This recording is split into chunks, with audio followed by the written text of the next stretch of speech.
Network Marketing Pro is proud to present the national bestseller, Go Pro, 7 Steps to Becoming a Network Marketing Professional, read by its author, Eric Worre. I remember the day I was introduced to network marketing for the first time. It was January 1988. I was 23 years old and selling real estate for a small company owned by my father and his friend, John Joyce. I was newly married with a little boy. I was already behind on my bills and I was scared. The year before, I had earned about $45,000 in real estate commissions, which was a good thing. The problem was that I'd spent about $60,000 and didn't save any money to pay my taxes, which would be due in just a few months. When John Joyce came to my desk that day and said, "Eric, I think I have a way for us to make some extra money," I said, "Tell me more." He went on to say a good friend of his had something to show us and had invited us to his house. So I got in the car with John and my dad and drove over to check it out. When we arrived, he brought us into his living room, popped a tape into his VCR and hit play. I sat and watched this crazy video. It was filled with mansions and limousines and testimonials of people making fortunes virtually overnight. It was so over the top, I just couldn't believe it to be true. So I proceeded to tell everyone I thought it was a bad idea and I wasn't interested. My natural mental filters just couldn't let it in. Then something interesting happened. John and my dad said, "Okay, that's too bad, but we're going to do it anyway." This had a major impact on me because the only thing worse than being broke and in debt was the thought of seeing these two go on to make huge money without me. So I changed my attitude, pulled my dad aside, and asked him if he'd loan me some money to sign up. Thank God he said yes, because deciding to become a network marketing distributor completely changed my life. When I got started, I treated my business like most people do, which is to say I didn't treat it like a business at all. I got in, made some phone calls, and hoped my timing and positioning was enough for me to get lucky and make a few bucks. And at first it worked. I did make some money, and it was very exciting, although I have to disclose something to you. For those first few months, my entire strategy was to quickly call all of my dad's contacts before he had time to get to them. I thought if I called them, told them my dad and John Joyce were involved, and got them to a meeting or to watch a video, then if they were interested, my dad wouldn't fight over who got the credit, since I was in his organization. I had limited success with this, but as you can imagine, it didn't last long. So 3 months after I got started, my network marketing income dried right up. And when it did, my positive attitude completely went away. I started to blame everything and everyone for my lack of success. My upline wasn't giving me enough help. The company didn't provide adequate training. I didn't know enough people. No one would respect me because I was so young. I blamed the product. I blamed the company. I blamed the economy. I blamed everyone but myself. But I had a big problem. Blaming the world wasn't helping to pay my bills, and I'd walked away from real estate after that first commission check. It was going to take too long to get a real estate commission, and I had no college degree, so getting a decent paying job was out of the question. The only place I could go to create some cash flow was back to network marketing. So I put my head down and went to work. At first, it wasn't easy. In fact, in my first 3 years, I rebuilt my organization 7 times. I'd build it up and it would crash, and I'd build it up again and it would crash over and over and over again. After those first 3 years, I was more than discouraged. I'd almost lost hope. Then something happened that changed my life. Actually, it was a combination of 2 things. It was the night before a company convention, and I was watching a news program on television. They had a guest who was an expert on a topic I can't recall now. What went through my mind was, how does a person become an expert on that topic? The only thing I could think of is they must have decided to become experienced, learn everything they could, read every book, talk to every other person, and learn it so completely that they became an expert. The next day I went to the company convention and watched superstar after superstar walk across the stage. And then it was like being hit by lightning. It finally clicked in my brain that if I truly decided to do it, I could become an expert at network marketing. I could focus on the skills. I could practice until I became an expert, and no one could stop me. Up until that moment, I was always looking for an angle. I was hoping to get lucky. I was hoping to sponsor that one superstar who was going to change everything. And I was scared I would lose my chance if it didn't happen soon. In an instant, everything changed. I realized I didn't have to worry about getting lucky. Timing and positioning were nice, but not necessary for my long-term success.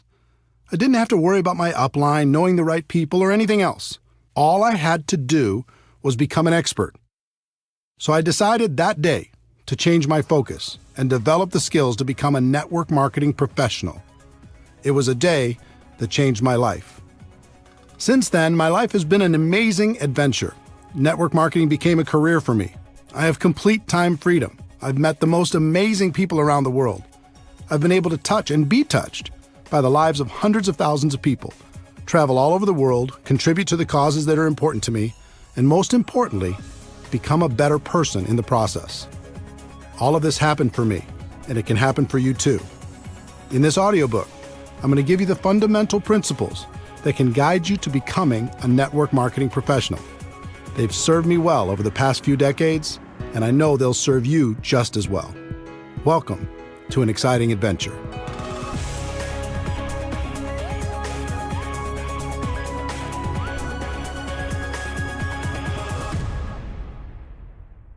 Chapter 1. Network marketing isn't perfect, it's just better. Do you feel restless? Do you feel unsatisfied? Do you feel there must be a better way when it comes to your work and the way you make your living? The good news, there is a better way, but it's different than what you were taught in school. Let me explain. As I travel and speak around the world, I like to play an audience participation game. I ask people to help me create the ultimate business and to tell me specific things they'd like to have in that business and the things they'd like to avoid. It always makes for a very interesting list. If we were face-to-face, I'd do the same thing with you now, but since we're not, let me summarize what people from over 30 countries have told me while creating what I like to call the perfect career list.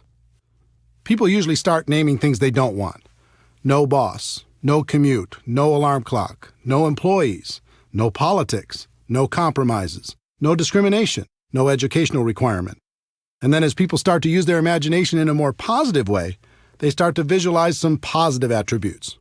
Something positive, great product or service, unlimited income, residual income, enjoy the people you work with, time freedom, something meaningful, personal growth, lots of perks, international, contribution to worthy causes, low risk, low startup cost, economy proof, tax benefits, fun. Now, you might add some attributes of your own, but wouldn't you agree that's a pretty good start? Imagine being able to enjoy a career with those attributes. All jobs that I know of fall into one of 5 categories: blue collar, white collar, sales, traditional business ownership, and investing. Blue collar careers. Here's the Wikipedia definition of blue collar. A blue collar worker is a member of the working class who performs manual labor. My definition is somebody who labors to fix something, make something, clean something, build something, or service something or someone. In my life, I've worked many blue-collar jobs, and for anyone who's ever engaged in this line of work, there's a certain satisfaction in a job well done. But here's the big question. Can blue-collar work deliver on the perfect career list? The obvious answer is no. Sure, it can deliver on some of the attributes. It might have a great product and a low startup cost or any number of other individual items on the list. But if you really look at it, blue collar just can't get you where you want to be. Not the perfect career. White collar careers. Here's the Wikipedia definition of white collar. The term white collar worker refers to a person who performs professional, managerial, or administrative work, in contrast with a blue collar worker whose job requires manual labor. Typically, white collar work is performed in an office or cubicle.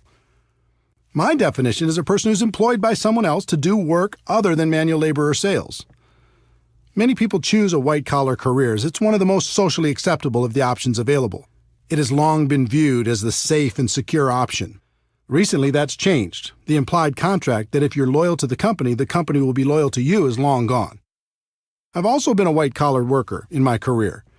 In my experience, there are 2 types of people who do this type of work: achievers and hiders. Achievers are the people who want to perform at a high level. They are ambitious, motivated, and energetic. They are full of ideas and want to move up the corporate ladder, which are great attributes to have. But there is a downside for the achiever. The moment a person decides to be an achiever, they become a target. Their boss sees them as threatening to their job, so they start to hold them down or take shots at their reputation. Their peers see them as a person who will either embarrass them or keep them from getting a promotion, so they start to do what they can to undermine their accomplishments. So to remain an achiever and survive in this hostile environment, a person must become good at one thing that has nothing to do with their productivity, and that's politics. They must learn how to navigate the political world by diminishing their enemies and strengthening their relationship with powerful people. In fact, some of the most successful people in the corporate world aren't achievers at all. They are just pure politicians. So if you decide to work in the corporate environment and to be an achiever, you must accept the fact that you must become a good politician also. Now let's talk about the hiders. These are the people who hate politics but still need a job. They learn not to be the ambitious achiever. They don't stand out. They don't speak up in meetings. They don't bring new ideas. They hide. They keep their heads down and do as they're told. They do just enough so they aren't talked about negatively. They survive. And this has worked for decades. But in the new economy, it's becoming much more difficult to hide. And people are running out of time. So back to our perfect career list. Can a white-collar job deliver on the list? Again, the clear answer is no, certainly in not very many areas. Sales. Some people choose to get away from being an employee and get involved in a sales career. This is certainly more adventurous because typically salespeople are paid on their production instead of by the hour. I've known thousands of salespeople. There's a common theme I've noticed over the course of my career. The typical salesperson will have a period of time where everything goes perfectly. Everything they touch turns to gold, and they make some really good money. As soon as that happens, they almost always set their lifestyle to that level of income. They buy a new house, get new cars, put their kids in better schools, purchase a vacation home, the works. Everything's great for a while. And then something changes. The company changes the compensation plan. Their territory gets reduced. A competitor shows up. They lose their best customer. The economy goes into recession. New technology makes their offer less valuable, or government regulations change their industry. These are just a few examples. There are hundreds more reasons why the salesperson's world could, and probably will, get more complicated. When that happens, with the big lifestyle they've developed, now 40 hours a week isn't enough to pay the bills. So they go to 50 hours a week, and then 60, and then 70. And then their life gets very small. Yes, they have the stuff, but they don't have the time to enjoy it. The other challenge for the sales career is, no matter how a person does, they still start at zero the next day. It can be tiring to live under that kind of pressure over a long period of time. Can a sales career pay the bills? Sure. But can it deliver on the perfect career we described earlier? Again, the answer is no. Traditional business ownership. Some people opt for the big dream, building their own business where they're the boss and they call the shots. It's an exciting idea, isn't it? Here's the reality for most people. Step 1. They use their life savings, take on new debt, and many times borrow money from friends and family to get started. Step 2. They take on more debt in the form of leases and personal guarantees in just about every direction. Step 3. Now, instead of focusing on what they're good at, let's say they were great at sales and decided to start their own business, they have to be all things to all people. They act as attorney for legal matters, accountant for financial matters, babysitter for employee matters, negotiator for purchasing matters, and collection agency for accounts receivable matters. They even get to take out the garbage. They're doing everything but selling, which is what they were good at in the first place. Step 4. They struggle. Instead of owning the business owns them. They're the first person to work and the last person to leave, and after everyone else gets paid, they might be able to take home enough money to pay their own bills, let alone reduce the debt they incurred to start the business in the first place. Step 5. They succeed or they fail. They either hit a point down the road where the business is successful, or they fail, many times filing for bankruptcy and falling back into a corporate or sales job. And even if they are successful, that usually means a lifetime of long hours and stress. Sounds romantic, doesn't it? If you haven't started your own business before, ask friends who have if this description isn't accurate. Most people who start their own traditional business aren't worried about getting a return on their investment. They just want a return of their investment. It's pretty clear that traditional business ownership can't provide the perfect career as we've described it. The investor. The last category of ways to earn a living in the world today is to be an investor. And what do you need to become an investor? Money, right? If you don't have a lot of money, it's going to be very difficult to earn a living from the return on your investments, especially if you try to be conservative to reduce the risk of loss. But let's say you do. What's the next thing you need in order to be a successful investor? You need to have incredible knowledge and skill. I know more people than I could count who were skillful real estate investors over the years. But when things radically changed in the real estate market, their skill couldn't help them. They lost big. Would you like to invest in someone's traditional small business? Good luck. In most cases, you won't be an investor. You're more likely to be a philanthropist. How about the stock market? People do great there, don't they? A few do, at least from time to time. But I know more people who've lost than have won, especially in the past decade. It's very difficult to have guaranteed returns when you're not in control. And trust me, as an investor, you are not in control. Anything can happen, and it can happen overnight. Let me tell you a story to illustrate that point. In late 2001, I was living large. I'd sold a company I co-founded and was working as a very highly paid consultant. For my part of the sale, I received approximately 170,000 shares of stock in the new company. It was publicly traded on the New York Stock Exchange and selling for about $44 a share, which meant the value of my stock was around $7.5 million. I had big income and a great portfolio. Life was good. I used part of the stock to secure a home construction loan of about $2 million for a dream house I was building. As for the rest, I didn't diversify because I knew the company was in great shape with a good product and an amazing sales force. Then something out of my control happened. Overnight, the stock went to $37 a share because a group of investors had targeted the company and shorted the stock. In other words, the lower the stock price went, the more money they'd make. I thought it was ridiculous because the company was doing great. So I bought some more shares at $37, using my existing shares as collateral, knowing the price would go back up. It went to $33. I bought more shares. It went to $27. I started getting margin calls, which meant if I didn't send them money, they were going to start selling my shares to cover the losses. I didn't have it to send. The stock continued to go down. It went all the way to $10 a share, and my $7.5 million was gone. Poof. All in less than 90 days. Now, the stock eventually came back and the company was taken private for $65 a share, but I wasn't there to capitalize on it. I was wiped out. Could I have been smarter? Sure. Did I make mistakes? Absolutely. But here's the lesson. If you're going to be an investor, you have to accept that things will be taken out of your control from time to time. And when that happens, it can be very expensive. So back to our perfect career list. Can being an investor deliver on that list? I don't think so. We've talked about blue-collar work, white-collar work, sales, traditional business ownership, and investing. And none of them can deliver on our perfect career list. So is the perfect career even possible? The answer is yes, but to get there, you need to understand that everything is changing. The old models of compensation are dead or dying, and we are going through the biggest economic shift in any of our lifetimes. The new economy, the world as you know it, has changed. For the people who don't recognize that fact, it will be the worst of times. For the people who do, it will be the best of times. Over the last 100 years, an interesting phenomenon occurred. The rise of the corporation became the standard in society. The safe and respected place for people to exist in the world was as an employee. Step 1, go to school and learn how to be an employee. Step 2, find a company that will employ you.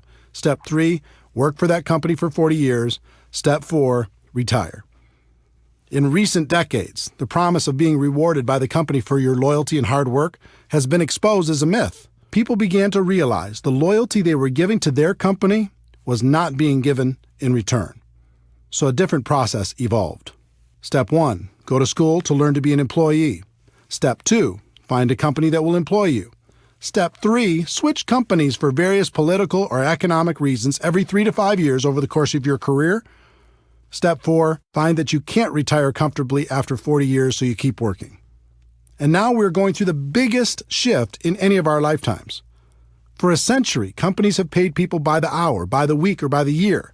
That's changing on a global level. The world is moving towards a performance economy, and it's already happening. Here's what that means. In the future, you're only going to be paid for performance. You won't be paid for your time anymore. Servers in the food industry already live in this model.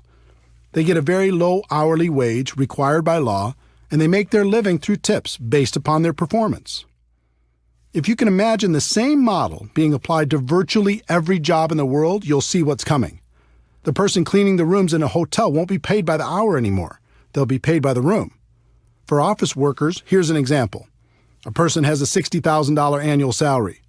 Step one, the company will lower that salary to something like $50,000 because with today's marketplace, there's other people who will take the job for a lower amount. Step two, they'll reduce their base salary to something like $20,000 a year. Step three, they'll tell that person that they can get an additional $30,000 over the year if they hit certain performance benchmarks on a monthly basis. In other words, if they hit their numbers, they can make an additional $2,500 a month. Now the pressure's on and the company's loving it. If you don't hit your numbers, they can save even more money. If you do hit your numbers, guess what's in your future? They're going to raise your requirements. Unless you are extremely specialized, this will happen to you if it hasn't already. Count on it. And it will happen in every single profession worldwide. The evolution has begun. Why is this happening? One, it's a better model for the company. They'll get better results with less expense. Two, the new economy needs fewer people, so the company has more people competing for fewer and fewer jobs. Let me explain why the new economy needs fewer people. The exponential rise of technology has changed everything. Over 100 years ago, 90% of the population worked in agriculture. Today, because of dramatic efficiencies, it's less than 1%, and the farming jobs are gone. Remember customer service call centers where you talk to people? Today you talk to a machine, and those jobs are gone. Remember when companies had a massive amount of salespeople? Now people order online, and those sales jobs are gone. Remember Blockbuster Video and all of its employees? Now people watch movies on their handheld or tablet devices, and those jobs are gone. I love books, but go to your local bookstore while you can. They'll be history soon, and so will the jobs provided by those stores. I could go on through virtually every work category in the world.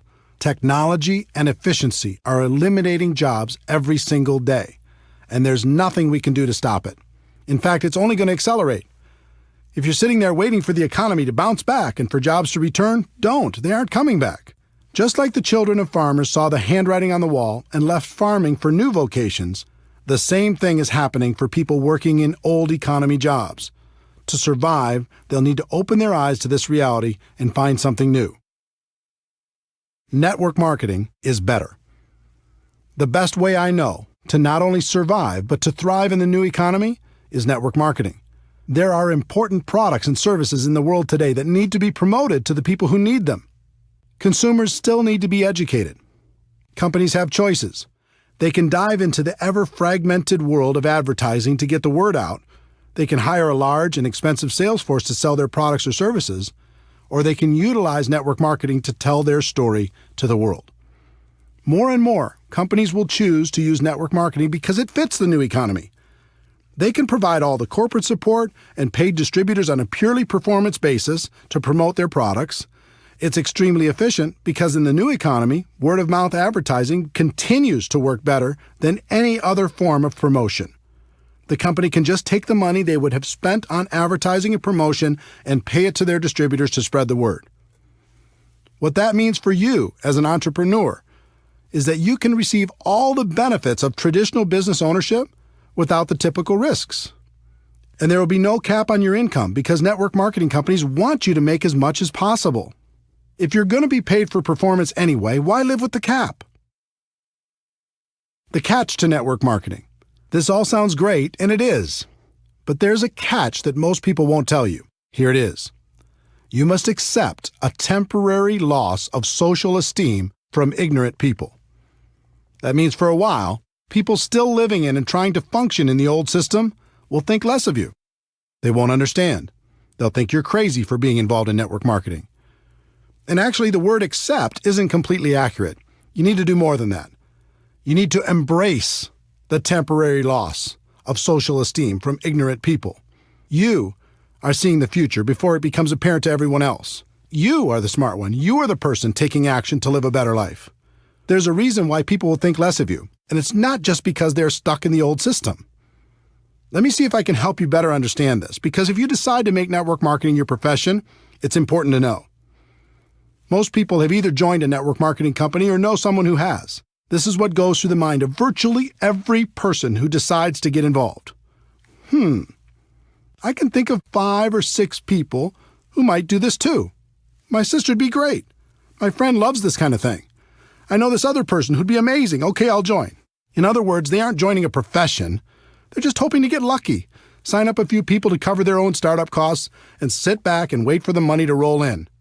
The allure of being paid for someone else's efforts is powerful, but often badly misunderstood. They haven't started a real business. They just purchased a glorified lottery ticket. Imagine a lottery ticket with 6 scratch-off spots. Those spots represent each of the people the new person thinks will certainly join. They approach those people and try to get them to join.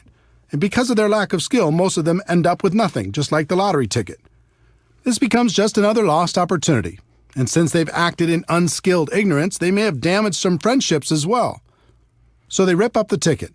And instead of taking responsibility for not really starting their business, they blame network marketing and make sure to tell the world, look, I've been there. I've done it. I talk to every person I know. And network marketing just doesn't work. Save your money. That's what you're dealing with if you choose this as a profession. The opinions of ignorant people who think they've done it right and it doesn't work. If that's going to be too hard to handle, then network marketing isn't for you. But if you can embrace it, the world is yours. The people who embrace this get paid big money. Companies will pay unlimited amounts to people who can help blind people see, who can educate the ignorant, and who can build a community of like-minded people. Some people like to say perception is reality. I hate that saying. All great leaders in the world have ignored it for centuries. What if Nelson Mandela had said perception is reality? What if Martin Luther King Jr. had said perception is reality? What if Steve Jobs had said perception is reality? The great leaders of the world said, reality is reality, and I'm going to do everything possible to help people understand that fact. The truth is, network marketing isn't perfect. It's just better. And that's reality.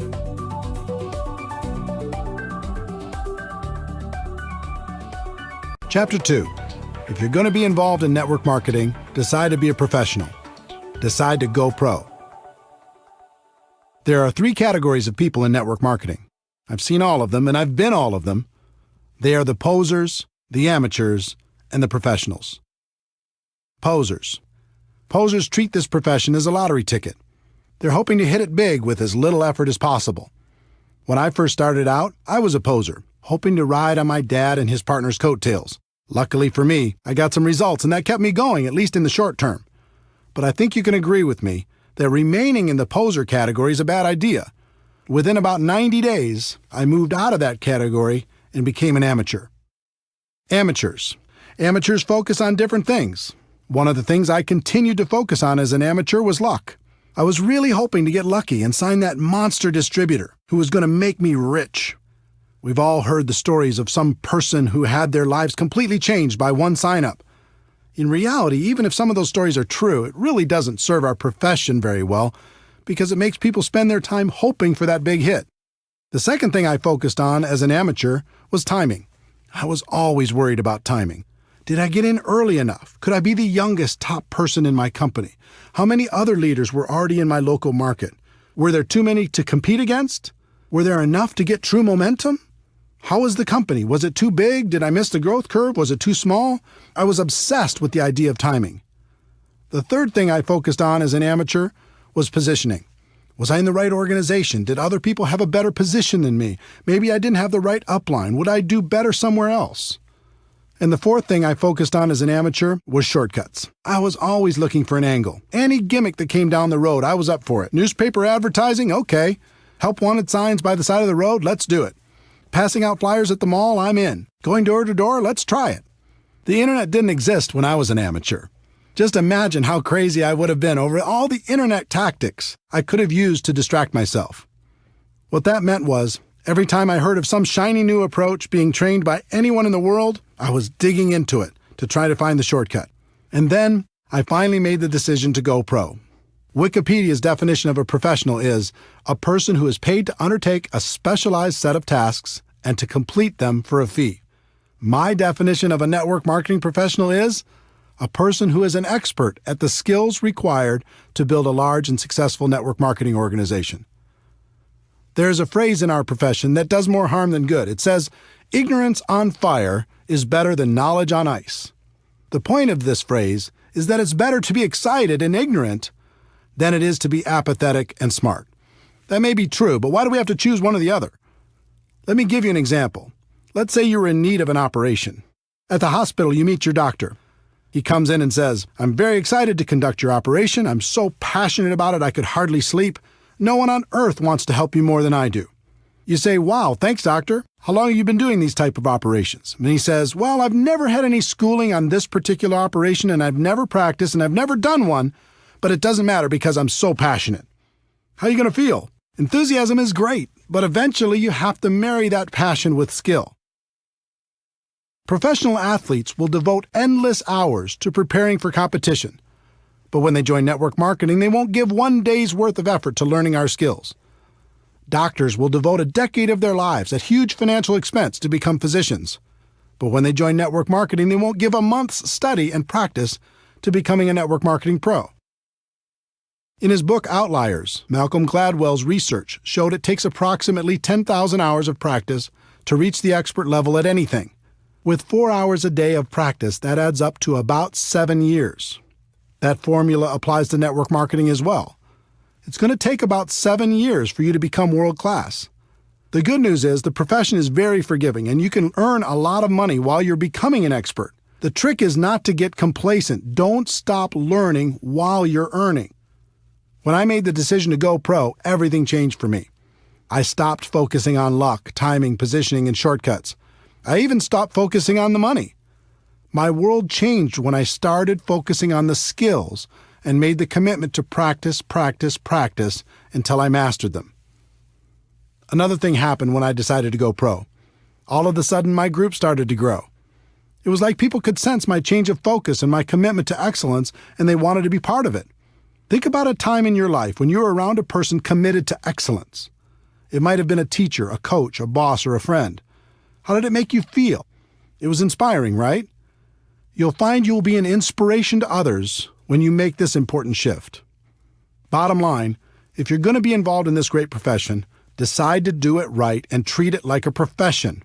If you go pro, this business is great. If you stay a poser or an amateur, you're going to be miserable.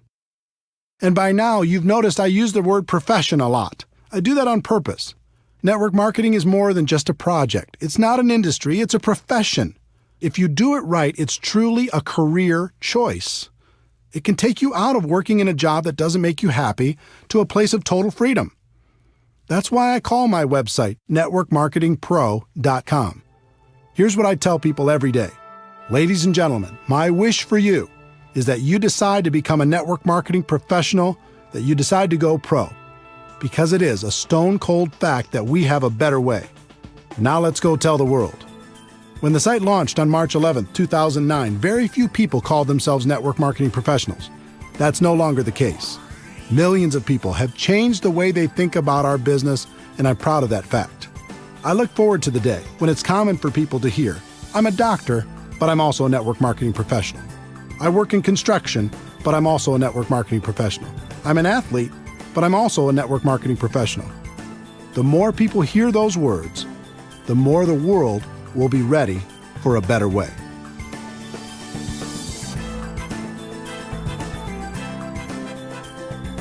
Chapter 3. Like any profession, you'll need to learn some skills. I hope by now I've been successful at convincing you that network marketing is a better way. I hope I've also gotten the point across, if you're going to be involved, it's best to become a professional. The next step is recognizing that you'll need to learn some skills. But before we get to those skills, let me give you some good news. Unlike most professions, you're not going to need a lot of money for your education. You won't have to take out student loans, and you can actually earn while you're learning. In addition, this profession isn't biased.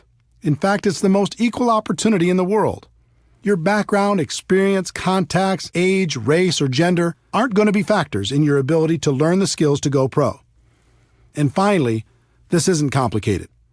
The skills necessary to grow a large and successful business are extremely learnable, and you're going to have a surprising number of people financially motivated to help you learn them. There are 3 primary elements to your network marketing business. First, you have the company's products. If some people are successful in marketing those products and you're not, it isn't the product's fault. In other words, everyone in your company has the same products to offer to the public. Second, you have the company's compensation plan. If some people are making a lot of money and you're not, it isn't the compensation plan's fault. There isn't one plan for men and one for women. There isn't one plan for different age groups or educational backgrounds or for the color of your skin. The compensation plan is the same for everyone. The third element is the most important, and that element is you. You are really the only variable. Everyone has the same product and the same compensation plan, but you're going to be the difference between success and failure. That means right here and right now, you need to take responsibility for your network marketing business. Decide today never to blame anyone or anything else for your lack of results. In fact, in network marketing, there's something of an epidemic going on. People just love to blame their upline, the people above them in the structure, for all of their problems. If my upline did this for me or did that for me, everything would be better. If you're committed to building a large and successful organization, I'd encourage you to do something important. I'd like you to say goodbye to your upline. Call them up and say something like, "I want to thank you for this opportunity. I appreciate it. Getting into business for myself was important, and I appreciate you introducing me to a company that you believe in and that I now believe in as well. But from now on, when it comes to building my business, I'm going to use you as a resource, but never as an excuse. I may call on you from time to time. If you're available, that's great. If you're not, that's okay too. I'm going to build my business, and I understand one thing. It begins and ends with me." Everything changes when you take full responsibility for your network marketing career. Would it surprise you to know that there are only 7 fundamental skills necessary to build a huge business in network marketing? 7, not 70. Each one's fairly basic, but it always amazes me how little effort people put into learning them. If a college course were offered on network marketing, it would be one of the easiest classes to take. It's not rocket science, but you'll be happy to know it's one of the highest paid skill sets in the world. Let's explore each of them together.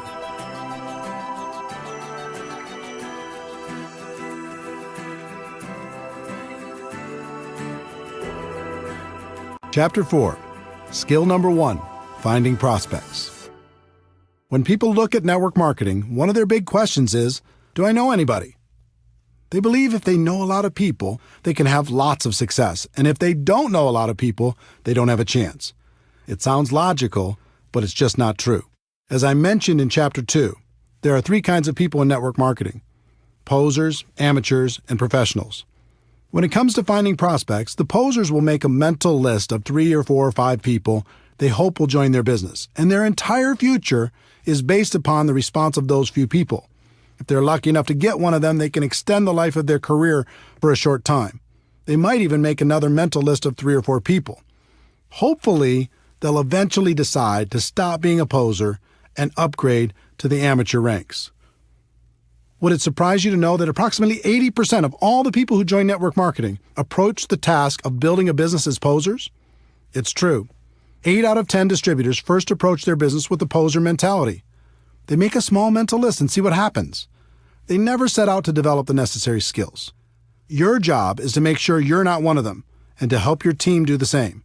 Educate people. Help them understand how powerful this opportunity can be if they treat it with respect. For the posers, their only real chance is luck, and that luck had better happen fast. The second group is the amateurs. Instead of a small mental list, these people make a written list, which is a step in the right direction. Let's say they make a list of 100 prospects. They charge out there with excitement, but not a lot of skill.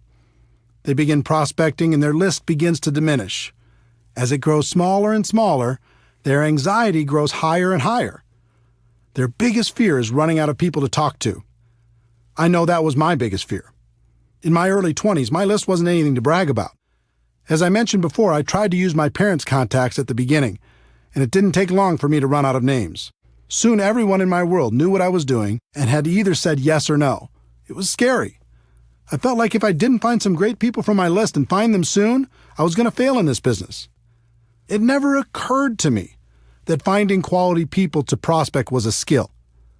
Up until this point in my career, I always viewed the list as the ticket to wealth. If you had a good list, you'd succeed. And if you had a bad one, you either had to get lucky or you'd fail. When I came to my defining moment and committed to become a professional, I began to study the people who'd built large and successful organizations. I found that the professionals approached finding people to talk to as one of their core skills. It was part of their job to find new people. They weren't interested in luck. They weren't worried about running out of people. They developed the skill to make sure that never happened. The professionals started with a written list, but then they made the focused commitment to never stop adding to the list. They created something called an active candidate list. And I'm going to show you how to do the same thing. One of the people who taught me how to do this well was Harvey Mackay, author of the huge best-selling book, How to Swim with the Sharks Without Being Eaten Alive. Harvey is a good friend, and he's also one of the best networkers in the world. I once asked him how he built such a large and influential list of friends. He told me at the age of 18, his father sat him down and said, "Harvey, starting today and for the rest of your life, I want you to take every person you meet, get their contact information, and find a creative way to stay in touch." He's done that for over 60 years. And today his list of friends totals more than 12,000 people.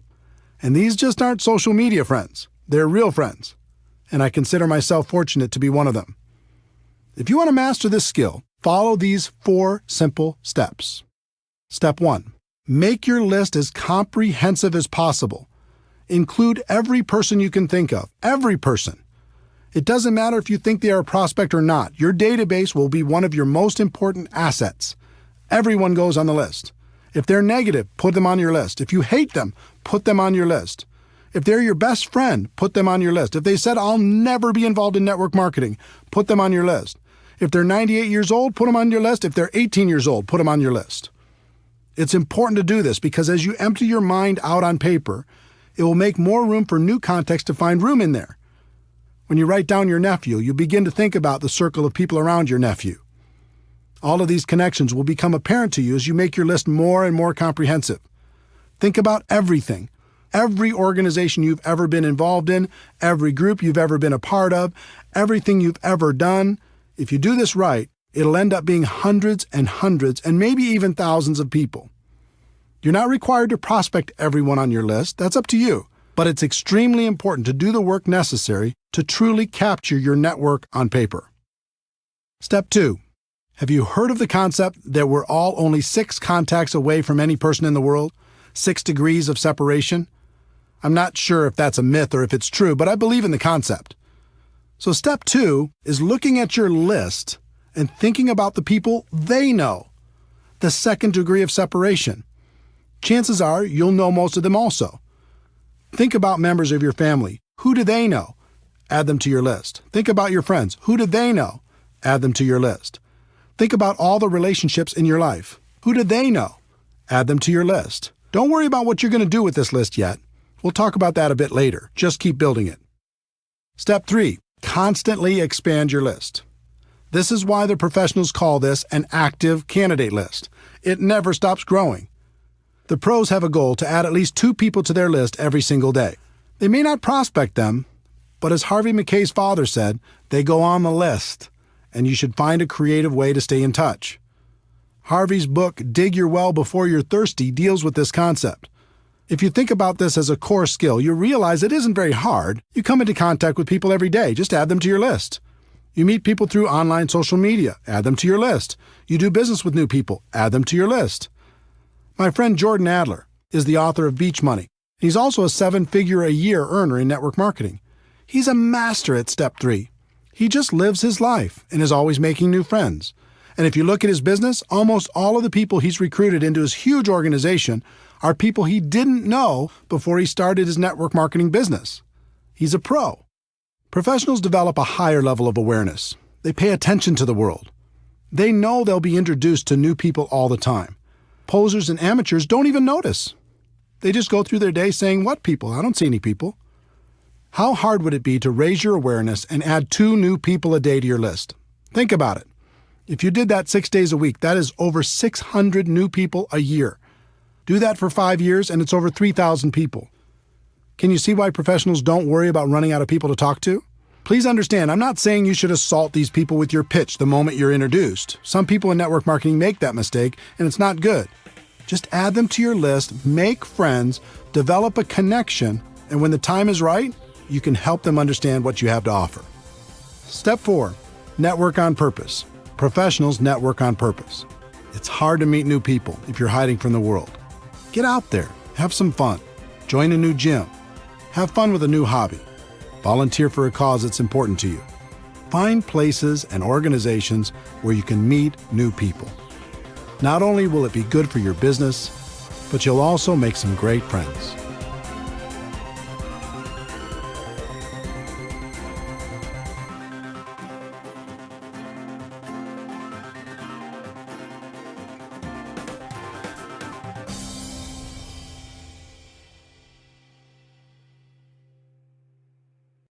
Chapter 5.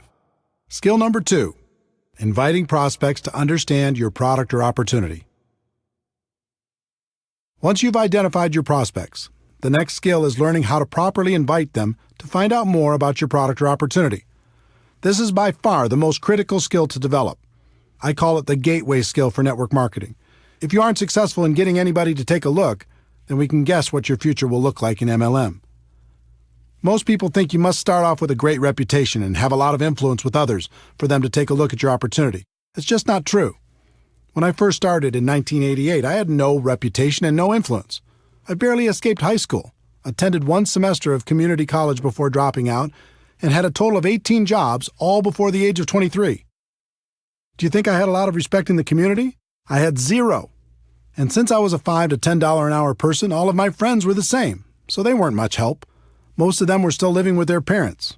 But I was desperate, and I was scrappy. In the beginning, I made up in numbers what I lacked in skill. I called everyone I knew, and I gave them my pitch. A few of them joined. Most didn't. I placed ads in the local newspaper. I gave all of the people who responded my pitch. From all of that activity, a few joined. Most didn't. I tried everything. I was like a hunter with the goal of bagging an elephant. I went around with my gun/opportunity in my hand and shot at everything that moved. I didn't really care about relationships. All I cared about was getting the new recruit. My attitude was some will, some won't, so what, next. But because I was a hunter, everyone around me felt hunted, and they started to avoid me, and it wasn't fun. Even worse, the people I did get to join my business tried to do the same thing I was doing, failed, and then quit. After 3 or 4 years of frustration, I came to my defining moment and started studying successful people in MLM to see what they did. What I found surprised me. They weren't hunters. They were more like farmers.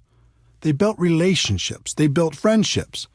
They learned how to build trust with the people they met, and were able to skillfully transfer the belief they had about their products and opportunity.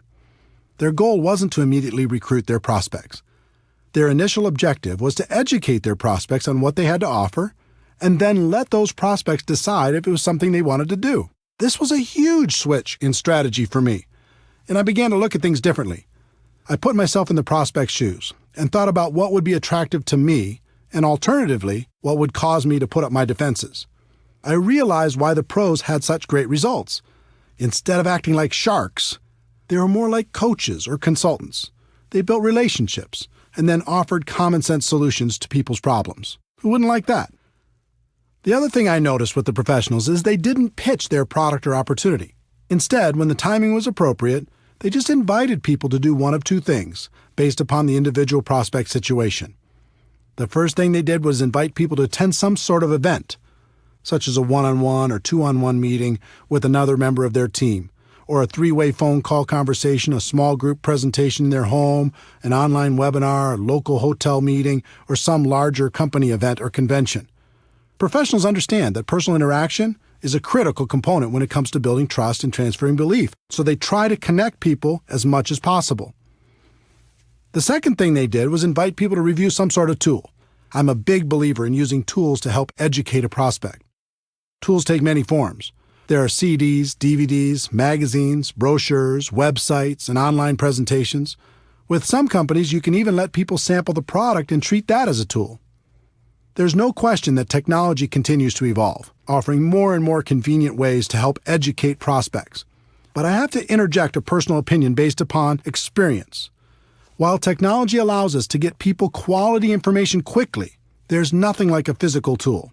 In a world of bits and bytes and in a network marketing world where it's important to build trust, a physical tool makes it real. Of the two methods used to help educate the prospect, events are the most effective. There are lots of reasons. There's a physical interaction from meeting with people, and that helps build trust.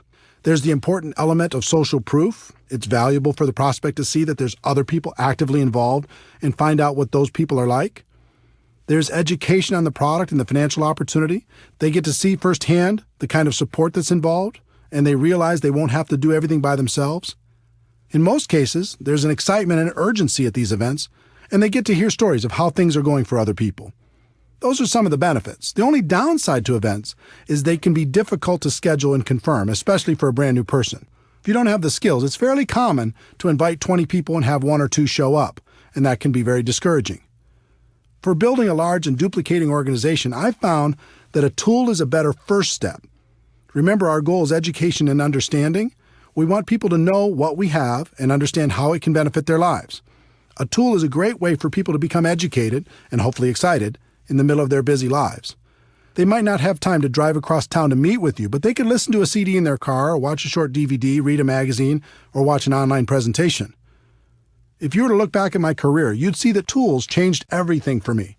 In 1990, my company came out with a video that was dynamic and exciting. Even though it was wildly expensive at $15 each, back then it was worth it. Because when you learned how to invite people to watch that video, the results were dramatic. Everyone in the company became focused on a daily method of operation that centered around inviting people to watch our video. We allowed no distractions. Our entire culture revolved around this strategy, and our growth went through the roof. Events were still very important, but they were a second step after a person watched our video. By adopting this new approach, my organization finally broke out, and I was able to enjoy the experience of having a group that grew with or without me. It was more fun than I can describe. My group grew from a few dozen to a few hundred and then a few thousand. All I did was learn how to successfully invite people to watch a video, follow it up with an invitation to an event, and teach everyone else to do the same thing. The second career breakthrough took the form of an audio cassette. Yes, I said cassette. This was 1992, and that's all we had. The company was launching something new and exciting, and this time I personally recorded an audio that explained the opportunity in detail. We sold it for 50 cents a piece, which covered our costs, and in less than 1 year, that little audio cassette sold over 1 million copies. We taught people how to invite prospects to take that cassette, put it in their car, and listen to it right away. The results were amazing. We trained people to get 100 cassettes at first, get them out to everyone they knew, and then had them focus on getting out 2 a day after that. Using that simple system, my income grew to almost $1 million a year. Different companies use different tools and event strategies to grow their business. Some use home parties, some use online presentations, some use one-on-ones with magazines and flip charts. Find what's working best in your particular company, develop your daily method of operation, and then train your people how to effectively do the same and invite their prospects to plug in. As a professional, you're going to be inviting your prospects to review a tool or attend an event. Here's what you're not going to be doing. You're not going to be pitching people and trying to dazzle the world with your wisdom. That approach will feed your ego, but steal from your bank account.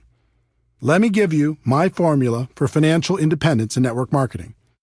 Your ability to get a large group of people to consistently do a few simple things over an extended period of time. It was this formula that helped me break out of network marketing mediocrity, and it will help you do the same. For years, I focused and depended on my ability to persuade other people to join me. Then I graduated to finding a few key leaders I could train to do what I was doing. And finally, I learned the formula I just gave you and began to focus on getting a large group of people to consistently do just a few simple things and to keep doing them. When that happened, everything changed for the better. Those are the fundamentals. Let's take a moment to talk about the emotions of inviting. There are 4 basic rules. Rule number 1. You must emotionally detach yourself from the outcome. This is extremely important. Remember, our initial goal is education and understanding. It's not getting a new customer or signing a new distributor. In other words, if you disconnect your emotions from that outcome and just focus on education and understanding, everything gets very simple. This sounds easy, but it's difficult to do. All of us come into this business with the hope of recruiting some great people. It's hard to disconnect from those expectations. But you need to remember, we're not hunters. We're not sharks. Our job is to educate people and help them understand what we have to offer. We act as consultants, offering suggestions on how people can live a better life. If you focus on getting a customer or a new distributor, you'll constantly be disappointed and you'll find your prospects running away from you. If you focus on education and understanding, you'll have fun and your prospects will enjoy the experience.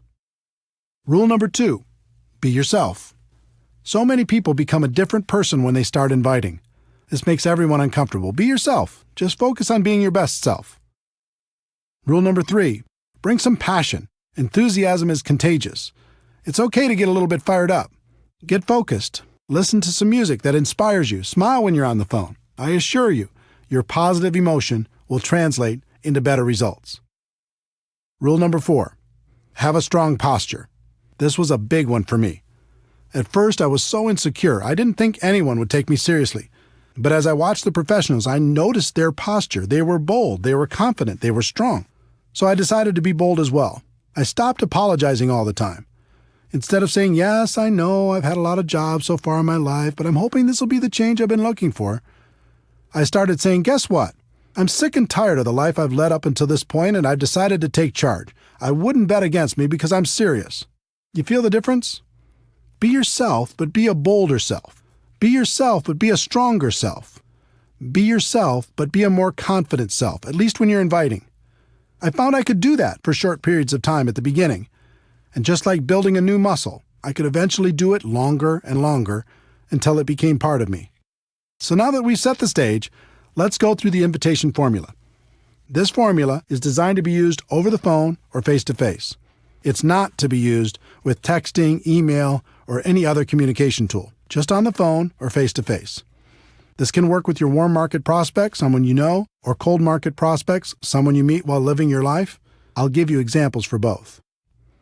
There are 8 steps to a professional invitation. That might sound complicated, but with a little practice, you'll find it's an easy skill to master. Step 1, be in a hurry. Step 2, compliment the prospect. Step 3, make the invitation. Step 4, if I, would you. Step 5, confirmation number 1, get the time commitment. Step 6, confirmation number 2, confirm the time commitment. Step 7, confirmation number 3, schedule the next call. And Step 8, get off the phone. Step 1, be in a hurry. This is a psychological issue. People are always more attracted to a person who has things going on. If you start every call or face-to-face conversation giving the impression that you're in a hurry, you'll find your invitations will be shorter, there will be fewer questions, less resistance, and people will be more respectful of you and your time. Examples for warm market prospects. I don't have a lot of time to talk, but it was really important I reach you. I have a million things going on, but I'm glad I caught you. I'm running out the door, but I needed to talk to you real quick. Examples for cold market prospects. Now isn't the time to get into this, and I have to go, but I have to run, but get the message? Set the tone with some urgency. As for the examples I'm sharing with you, don't worry too much about the exact words. Just focus on the concept and use your own words. Let people know you're busy, you've got a lot going on, and your time is short, but it was important for you to talk to them real quick, and do it with some passion in your voice. Step 2, compliment the prospect. This is critical. The sincere compliment, and it must be sincere, opens the door to real communication and will make the prospect much more agreeable about hearing what you have to say. Examples for warm market prospects. You've been very successful, and I've always respected the way you've done business. You've always been supportive of me, and I appreciate that so much. Great to use with family and close friends. You have an amazing mind for business and can see things other people don't see. For as long as I've known you, I thought you were the best at what you do. Examples for cold market prospects. You've given me some of the best service I've ever received. You're super sharp. Can I ask what you do for a living? You've made this a fantastic experience. The key to the compliment is it must be sincere. Find something you can honestly use to compliment your prospect and use it. This simple step will literally double your invitation results.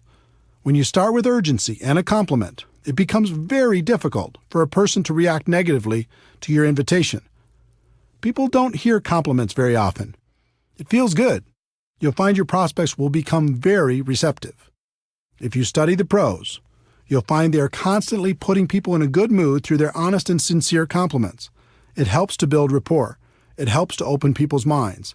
And mostly, it helps achieve our goal of education and understanding. Step 3. Make the invitation. This is a situation where one size does not fit all. There are 3 kinds of invitation approaches for the network marketing professional. The direct approach. This is used when you're inviting people to learn more about an opportunity for them. Most people use a direct approach for all of their prospects. It usually goes something like this: I found a way for you to get rich. Let me tell you all about it, blah, blah, blah. I understand the passion, but really, who's going to get excited about that unless they're getting a call from a millionaire? That doesn't mean the direct approach doesn't work. It does. It has an important place in your invitation process, but it should be reserved for people who know and respect you or for people that you know are searching for something better. Examples for warm market prospects. When you told me you hated your job, needed more money, wanted to find a new house, etc., were you serious or were you just kidding around? They'll almost always tell you they were serious. Great, I think I found a way for you to get it, solve the problem, make that happen. This is for situations where you know an area of their dissatisfaction, need, or desire. I think I found a way for us to really boost our cash flow. When I thought of people who can make an absolute fortune with a business I found, I thought of you. Are you still looking for a job or a different job? I found a way for both of us to start a great business without all the risks. Let me ask you a question off the record. If there was a business you could start working part-time from your home that could replace your full-time income, would that interest you? Examples for cold market prospects. Have you ever thought of diversifying your income? Do you keep your career options open? Do you plan on doing what you're doing right now for the rest of your career?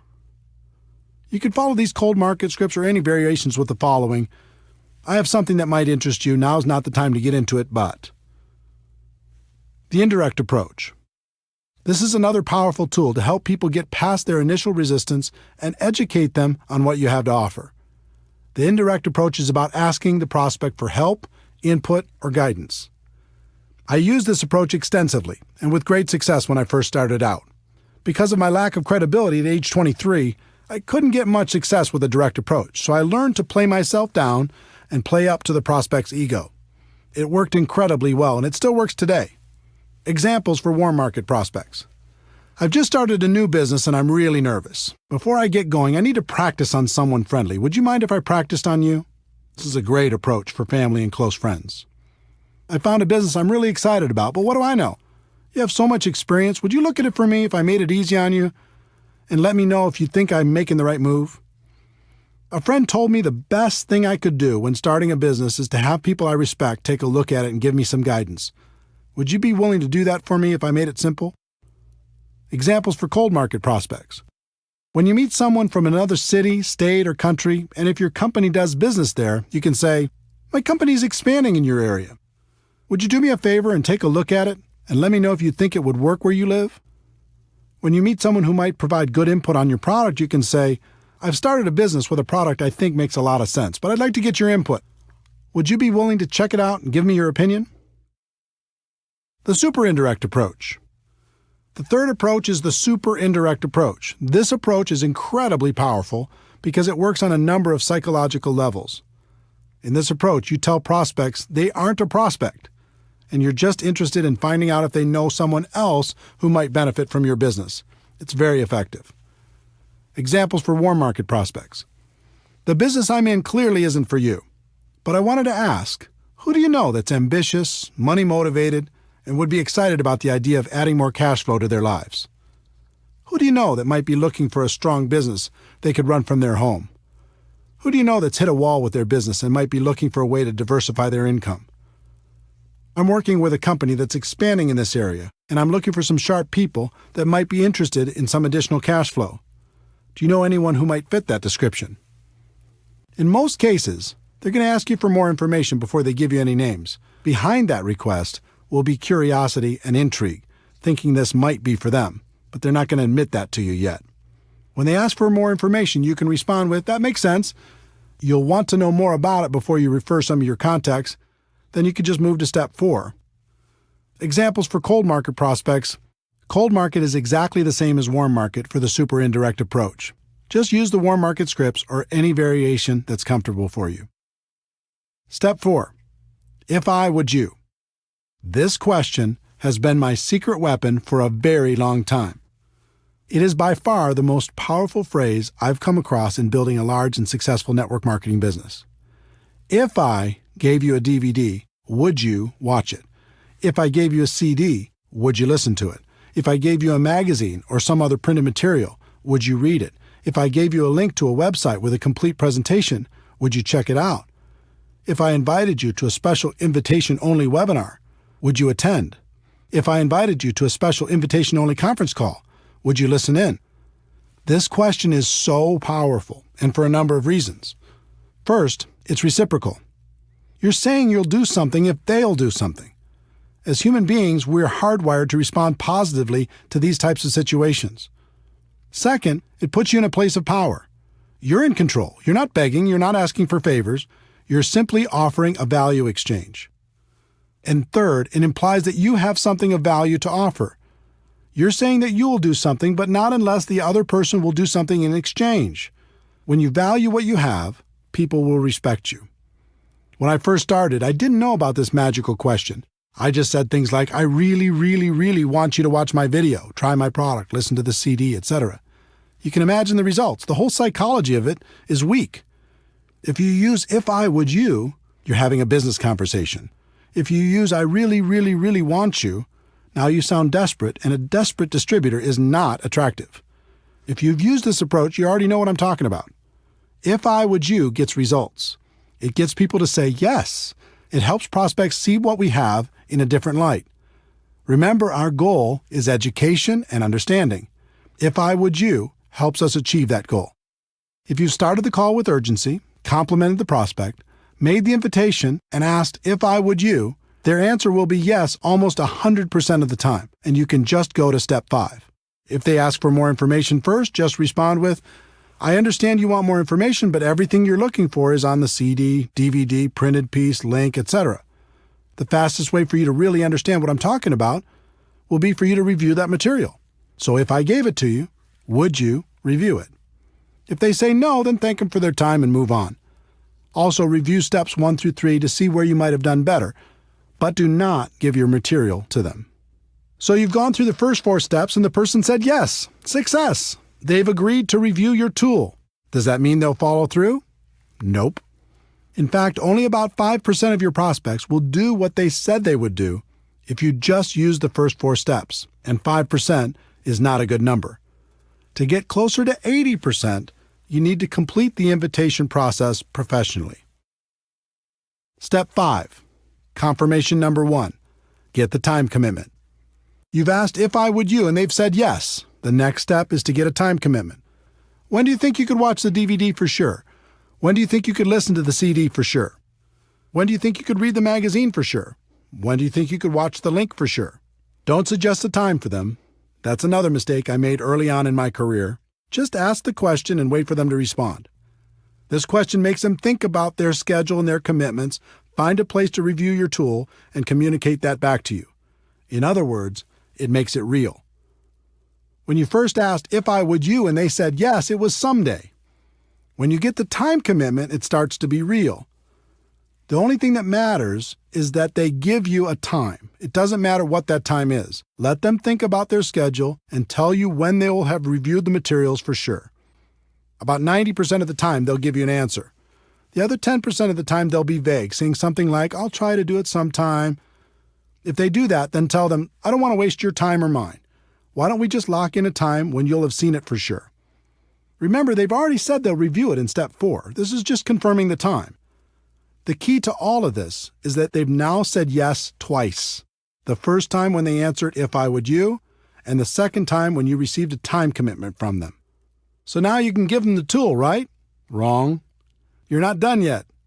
The professionals take a few more seconds to complete a couple more steps before they're finished.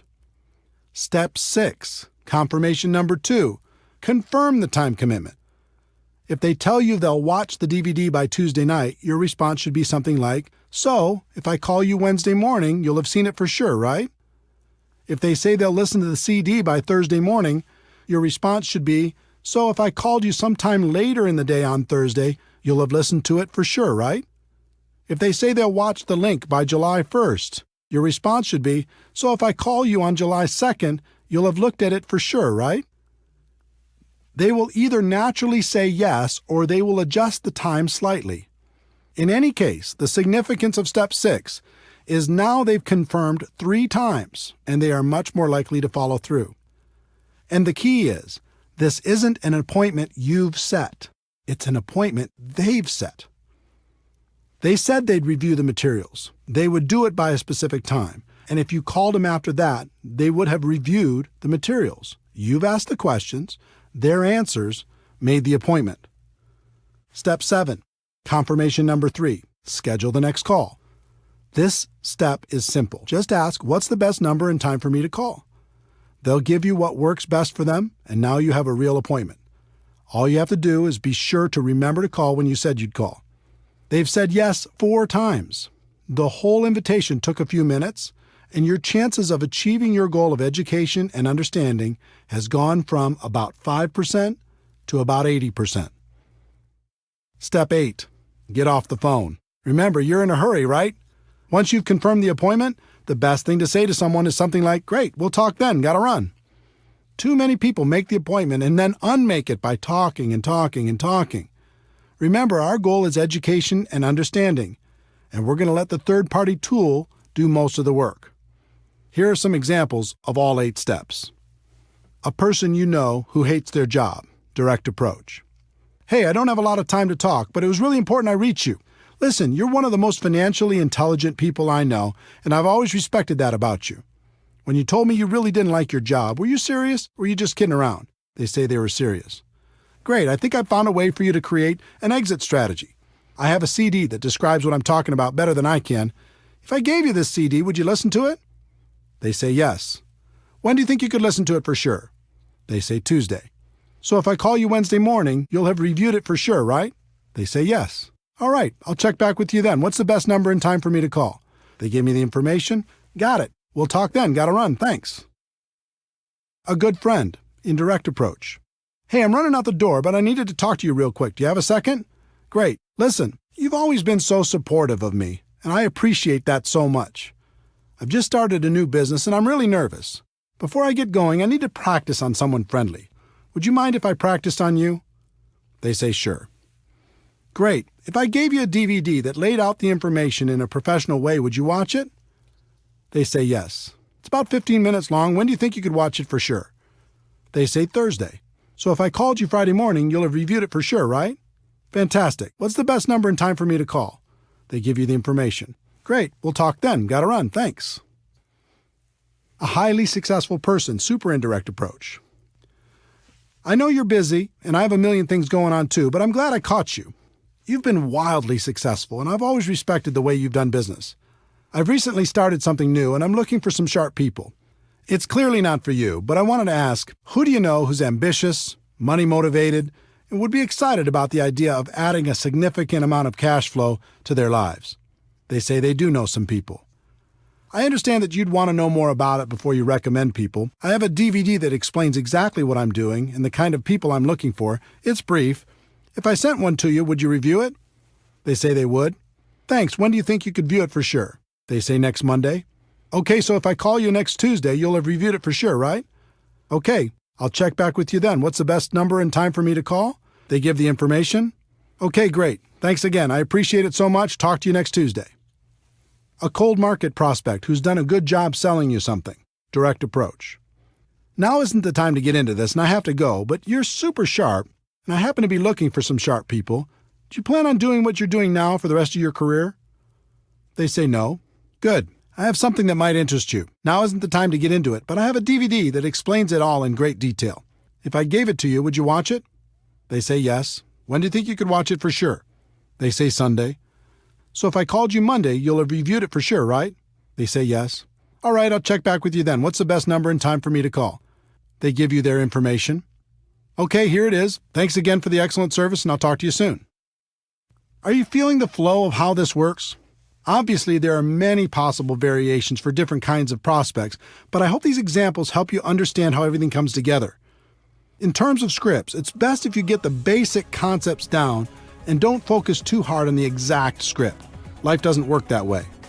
But if you learn to let your prospect know you're in a hurry, then compliment them, then invite them, then pass on a tool with "if I would you," then confirm using the process I described, and finally get off the phone or complete the invite, you'll do just fine. Remember, in recruiting, there are no good or bad experiences, just learning experiences. On your journey to become a network marketing professional, the best thing that can happen is for you to develop the skills to recruit on demand in any situation. Then you never have to worry about being lucky. So practice, practice, practice.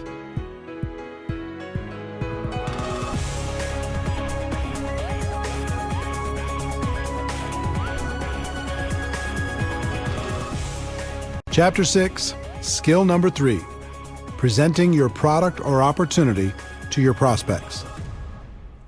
We've talked about the first two skills of identifying prospects and inviting them to learn more about your product or opportunity. As you've learned, you'll be inviting them to review a tool or attend some sort of event. If they are reviewing a tool by themselves and you're not around, there's nothing for you to do. Just follow up when you said you would. If you're physically with them, there are some things you need to understand, and one of the biggest is you are not the issue. This was a tough one for me to accept. When I first got started, I read everything I could, listened to everything I could, and attended all the training sessions I could. I thought the most important thing I could do was become an expert on all the facts associated with my company. So if anyone asked me any questions, I'd be right there with the answers. Sounds logical, right? I would sit down with someone and say, "Let me tell you all about our products. Let me tell you all about our company. Let me tell you all about our compensation plan. Let me tell you all about our incredible support system." There are big problems with that approach if you want to build a large and successful organization. For me, the first problem was, no matter how much I learned, there would still be questions that stumped me. And since I was presenting myself as the expert, if I got stumped, that might make the prospect question the whole opportunity. The second problem was, most of my prospects knew I wasn't an expert. So when I came to them and presented myself as an authority figure, they knew it wasn't true. It actually made them more skeptical. The third problem was, even if I was successful at becoming an expert, the other distributors in my organization didn't necessarily have that same desire or willingness to learn. As a result, I was the go-to guy for every single presentation. There's no way to create an organization that will duplicate with this approach, and without duplication, network marketing is just a job. In the early days, that's what network marketing was for me, a job. I had no duplication because I made myself the issue. But I was determined, and I started to observe and take careful note of how the most successful distributors did their presentations. The pros never made themselves the issue. More than that, they never presented themselves as an expert. They acted as a consultant who connected the prospect to tools, events, or other distributors to help them become educated. If the prospect asked a question, they would guide them to the answer, but they wouldn't give the answer directly. This baffled me until I started to comprehend duplication. The pros knew they could sign the person up by dazzling them with their knowledge and experience, but they also knew it would take a long time for their new distributor to do the same thing. So they came up with a simpler approach. It was around this time I heard a concept that has stuck with me ever since. In network marketing, it doesn't matter what works. It only matters what duplicates. This should be a guiding principle for every network marketing professional. The pros use tools instead of their own wisdom. The pros use live events instead of their own presentations. The pros use other distributors to give the facts instead of giving them themselves. The pros don't present themselves as experts. They just invite people to learn more about the product or opportunity and let the third-party resource provide the information. The pros bring passion, enthusiasm, excitement, and belief. If you ever watch a pro at work, you'll see a fire in them that's contagious. Make passion, enthusiasm, excitement, and belief your priority. Then invite professionally and let the third-party resource do the rest. In addition to learning how to effectively present your product or opportunity during your personal recruiting efforts, it's also important to learn how to present your opportunity to groups of people. I've heard it said, and I think it's true, the person with the marker makes the money. In other words, the person in front of the room giving the presentation usually has a higher than average income. When I first got started, I was deathly afraid of speaking in front of people. But I was ambitious, and since everyone said this was an important skill, I was determined to master it. I started by learning how to give a short and effective testimonial. Learning to tell my story was extremely valuable in building my business and has been to this day. People aren't interested in how much you know, but they are interested in your story, as long as you don't bore them to death with it. I worked on my story for a while, and after tweaking it a time or two, here's what I came up with. Hi, my name is Eric Worre, and I'm a retired underachiever. I had 18 jobs by the time of 23 and was starting to think my future wasn't looking so good. I was embarrassed by my lack of results, and I was desperately looking for a way to make something of my life. In January of 1988, I was introduced to network marketing, and it has changed my life. Instead of being afraid of the future, now I'm excited about it. And then I would insert whatever was appropriate based upon my current levels of success. The theme of my story was, if I could do it, anyone could do it. And it worked. I used it all the time in hotel meetings, in home meetings, on three-way phone calls, on conference calls, you name it. No matter what your background is, you can craft a compelling personal story. I've found every good story has 4 elements. 1, your background. 2, the things you didn't like about your background. 3, how network marketing or your company came to the rescue. And 4, your results or how you feel about your future. Take some time to create your story and start telling it every chance you get. Next, I decided to master my company's opportunity presentation. Again, the concept of modeling successful people came into play. The top earner in my company was extremely powerful and effective. In addition, he did the same exact presentation every single time, just about word for word. So I recorded his presentation and transcribed it by hand onto a legal pad. When I completed that step, I recorded my own voice doing that presentation. I did it word for word, same story, same jokes. Everything was his exact presentation. After I was done, I played it back, and it was terrible. My voice had no energy, I was boring, I hated it. So I recorded it again and again and again until it was acceptable. In the end, I had an audio cassette with my presentation on it, and I listened to it over and over in my car. I'll bet I listened to that presentation 500 times. And by that time, I had it memorized. I knew it backwards and forwards. I could start from any part of the presentation and take it from there. You would not believe the confidence this gave me.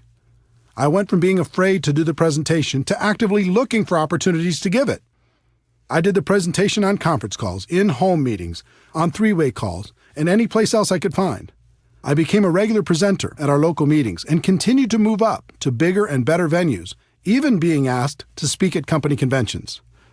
For me, the evolution of becoming a presenter went through several stages. 1, learning my story. 2, learning the standard opportunity presentation. And 3, learning different training presentations. One big defining moment as a presenter came in 1993. I was 29 years old and starting to make a name for myself in network marketing. I was having a conversation with the CEO of the company and the #1 distributor at that time. I can't remember exactly how the topic came up, but I recall saying something to the CEO like, well, he, the top distributor, might be a better networker than I am right now, but I can outspeak him any time. It was meant as a joke, but the CEO raised his eyebrows and said, okay, son, I'll tell you what. We have our big convention coming up. Over 14,000 people will be in attendance. I'll give you both the same amount of time, and we'll have a private contest. I'll handpick a few judges, and they'll vote on who did a better job. Wow. Now I was really on the hook. I wasn't a huge leader. I didn't have as big an organization or reputation at the time as the top earner, so I did the only thing I could control. I started to prepare like my life hung in the balance. I chose a theme. I wrote my talk, and I rewrote it over and over. I did research. I practiced. I recorded myself doing the speech. I did everything I could possibly do. When the day came, I'd never felt so nervous in my entire life. Talking to 14,000 people is like talking to an ocean. But my preparation served me well. I steadied my 29-year-old insecure self and delivered. The response was overwhelming. The crowd went wild, literally. I felt numb when I walked off the stage as they were still cheering and sat there while the top earner gave his speech. He did a fine job, but I have to admit to you, it felt so good to have the CEO come up and congratulate me for winning our private little contest. It was definitely a defining moment. That speech was lost for a very long time, but a copy was recently discovered. If you'd like to hear it, we'll include it at the end of this chapter. My voice sounds quite a bit younger, but it's still me. To summarize this skill set, remember a few important things. 1. When you're prospecting, you're the messenger, not the message. Get yourself out of the way and use a third-party tool. 2. Learn to tell stories in a way that will make your prospects curious to hear more. And 3. When it comes to presenting in front of a group of people, preparation is key. When you're prepared, it's fun. And as promised, here's my speech talking in front of 14,000 people as a 29-year-old young man. Over 200 years ago, there was a revolution, an American Revolution, an event that literally changed the course of history. It was led by a group of unsatisfied people. People who were tired of being told what they could do and when they could do it. People were fed up with their lack of choices and their lack of personal freedoms. People fed up with their lives being controlled by others. Fed up with being oppressed, fed up with being manipulated. They finally said, enough, I've had it, and I'm not going to live like this anymore.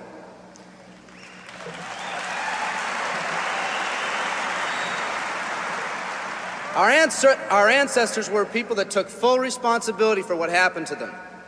It was that spirit that ignited a country and formed what is now a giant in the free world. I have a question for you. Where's that spirit today? It's time for another revolution. Let me explain one of the laws of the universe. It's called the law of use, and it says simply this: whatever you don't use, you lose. Lack of use causes loss. Ambition unused declines. Faith unused decreases. If you don't use your skills, you lose your skills. If you don't use your freedom, you lose your freedom. Freedom does not come automatically. It's not attained and then handed down to us as an inheritance. It must be achieved each day. At the turn of the century, in the year 1900, less than 10% of us worked for other people or the government. Over 90% of us were self-employed. We were an independent people. In 1980, only 80 years later, over 90% of us worked for the other people or the government. Less than 10% of us were self-employed. We changed from an independent people to a dependent people. We'd slowly shifted from a people who took full responsibility for everything that happened to them to a people who've become talented and practiced at the art of blaming others for their problems.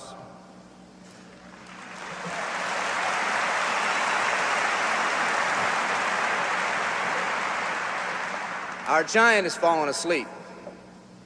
Our forefathers didn't say, who's going to take care of me? They simply said, all I ask is the opportunity to be free and the ability to take care of myself and my family. Today, we elect officials who will, quote unquote, take care of us. We cry out against anyone who dares to ask us to provide more value in the workplace. We do everything we can to spread around the suffering in our society, and yet no one is willing to step up and be part of the solution. We've slowly changed from a society that compensates based on value to a society that compensates based on entitlement and seniority. What we've come to believe is our due. We act as if someone actually owes us a living. Part of this change is due to the dramatic rise of conformity in our society. We're all taught to conform. Incredible pressures are put on us every day to do things, quote unquote, the right way. And yet no one asks the question, is this really the right way? A man once said, I'm just a collection of mirrors reflecting what everyone expects of me. We live our lives to please those around us, and the scary thing is, the people around us are doing exactly the same thing. Psychologist Rollo May calls us outer-directed people. We don't act, we only react. We seek not to be outstanding, but to fit in. We're able to respond, but not to choose. Perhaps that's why a wise man once said, the mass of men lead lives of quiet desperation. In order to change, we need to become inner-directed people. People with our own purpose. People who are not easily swayed by the opinions of others. And that's difficult because from a very early age, we look to the opinions of others to orient ourselves and to validate our decisions and our actions. Nietzsche said, we need more strong people in this world because the weak, by their sheer mass, are forcing weak ideals and weak values on us all.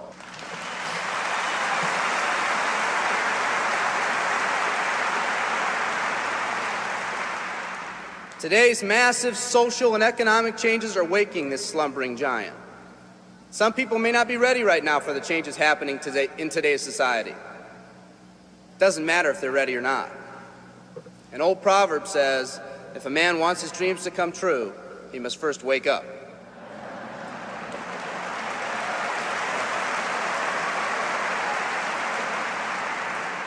I, for one, am glad for the radical changes in our society because I believe that within that crisis, we will find that independent spirit that once pioneered this country.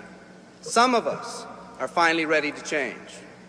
The displacement of our workforce has caused many of us to start searching for something better. Moving products and moving services is our business and our goal, but what we are becoming in the pursuit of that goal is a larger and much more important issue. The rekindling of our independent spirit has more lasting value.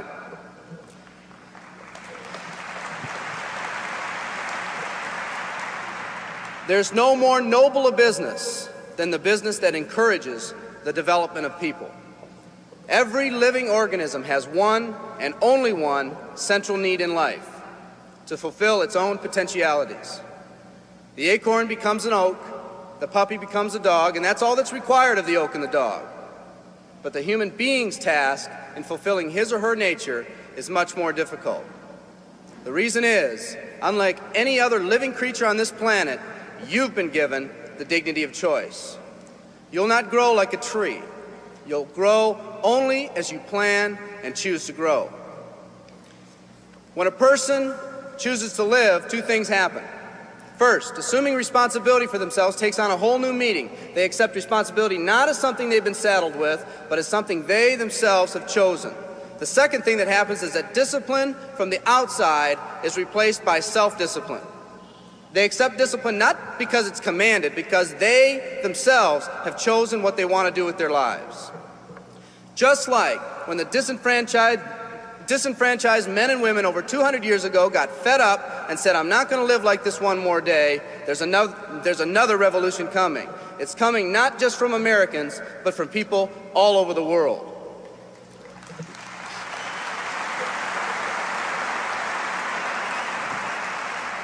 It's coming from people who've been oppressed in meaningless jobs, from people who've been unjustly held back, from people who've been slighted or ignored, from people who've had their hopes crushed time and time again by the circumstances around them, from people who've been playing in a game where the rules weren't the same for everyone, from people whose dreams have almost died by the methodical dripping of negative and pessimistic forces, people who've just been waiting for the right opportunity to present itself, an opportunity that they could hold on to, believe in, a place where people believed in them.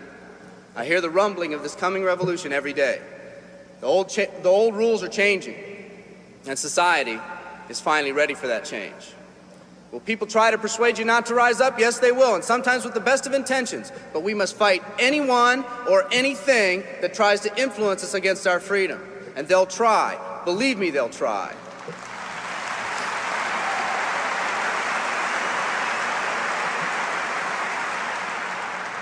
They'll try to suggest you off course, to nudge you off course, to distract you off course. There's another revolution coming, and it's going to be led by a group of unique and courageous people like you.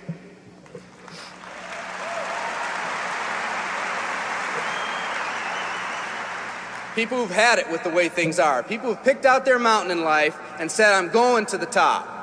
And if someone tells you you can't climb mountains, you don't have any experience. You tell them, I'm going to the top.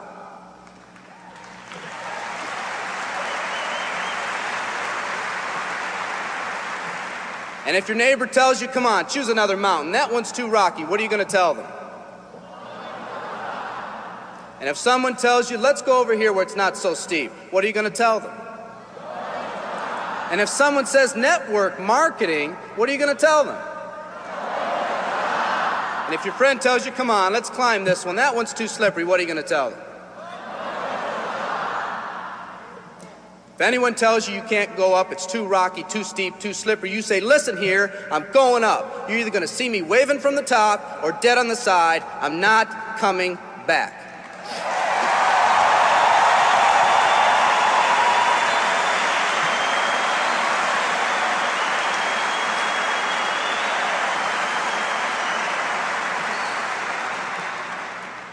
There's something about the do-or-die attitude. It's almost like when someone has a do-or-die attitude, time, fate, and circumstances seem to get together, have a hasty conference, and say, they say they're going to do it or die. We might as well let them have it.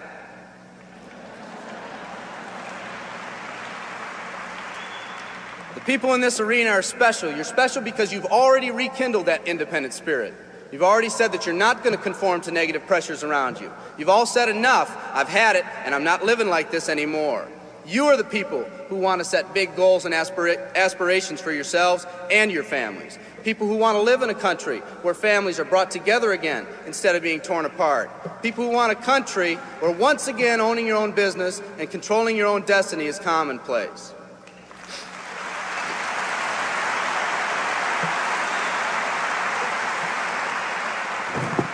People who want a country where every man, woman, and child is treated with equal respect and dignity.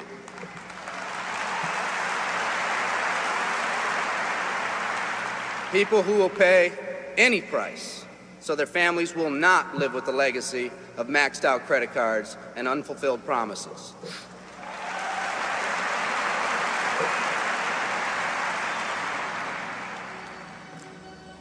Today, we stand at the genesis of a new revolution, and people like you are going to lead it. Theodore Roosevelt said these words decades ago, and I think they're particularly appropriate today. He said, we see across the dangers of the great future, and we rejoice as a giant refreshed. The great victories are yet to be won. The greatest deeds yet to be done.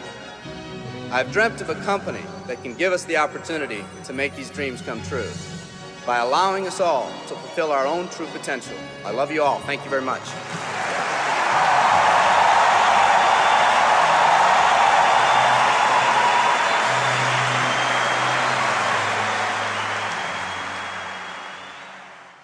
Chapter 7, Skill Number 4, Following Up with Your Prospects.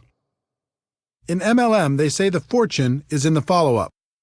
I think that's true, because most people in MLM don't follow up at all, at least not as professionals.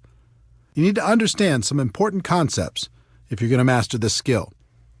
Concept number 1, follow up is doing what you said you'd do. If you say you're going to call at a specific time, then do it. The network marketing profession is full of people who get all excited one minute and then go missing in action the next. Run your business through a physical or electronic calendar.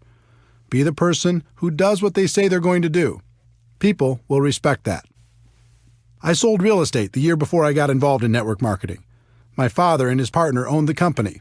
One day I was in the office and a gentleman by the name of Chuck Aycock showed up for a 10 a.m. meeting with my dad. It was 9:55 a.m., and my dad wasn't in the office yet. I greeted Chuck and told him I was sure my dad would arrive soon. At 10 a.m. exactly, Chuck got up and said, "It's 10 o'clock. Your dad isn't here. Have him call me if he wants to reschedule the meeting." I couldn't believe it. He came all the way to the office just to leave 30 seconds after the appointment? I told him, "Mr. Aycock, I'm sure he'll be here any minute. There's no need to leave." And then he told me something I never forgot. He said, "Son, you are either early or you are late. He's late, and my time is valuable. Have him give me a call if he'd like to reschedule." And he left. My dad showed up at 10:10 a.m. expecting to meet Chuck. I told him what happened, and he was as stunned as I was. My dad wasn't habitually late or anything. That particular morning, he was just a little casual with his time. He rescheduled the appointment, and I noticed over the years that my dad was always early for his appointments with Mr. Aycock. What's the lesson in this story? For me, the lesson was that people respect a person who does what they say they're going to do. People also respect a person who values their own time. If you say you're going to follow up at a specific time or in a specific way, either do it or reschedule well ahead of your appointment. Concept number 2. The only reason to have an exposure is to set up the next exposure. When I got started, I would conclude every exposure by saying, "What do you think?" No one told me that was one of the worst things to do.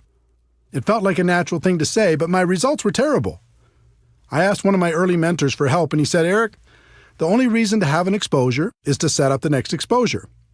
That blew my mind. I thought the reason to have the exposure was to get the person signed up. He went on to explain that if you finish each exposure by setting up the next one, the prospect will eventually become educated on the opportunity and make an informed decision. The goal in my mind changed from getting the prospect on the first exposure to just keeping the process alive by setting up the next follow-up exposure, then the next, and the next until they made a decision. When I made this small improvement, my results improved dramatically.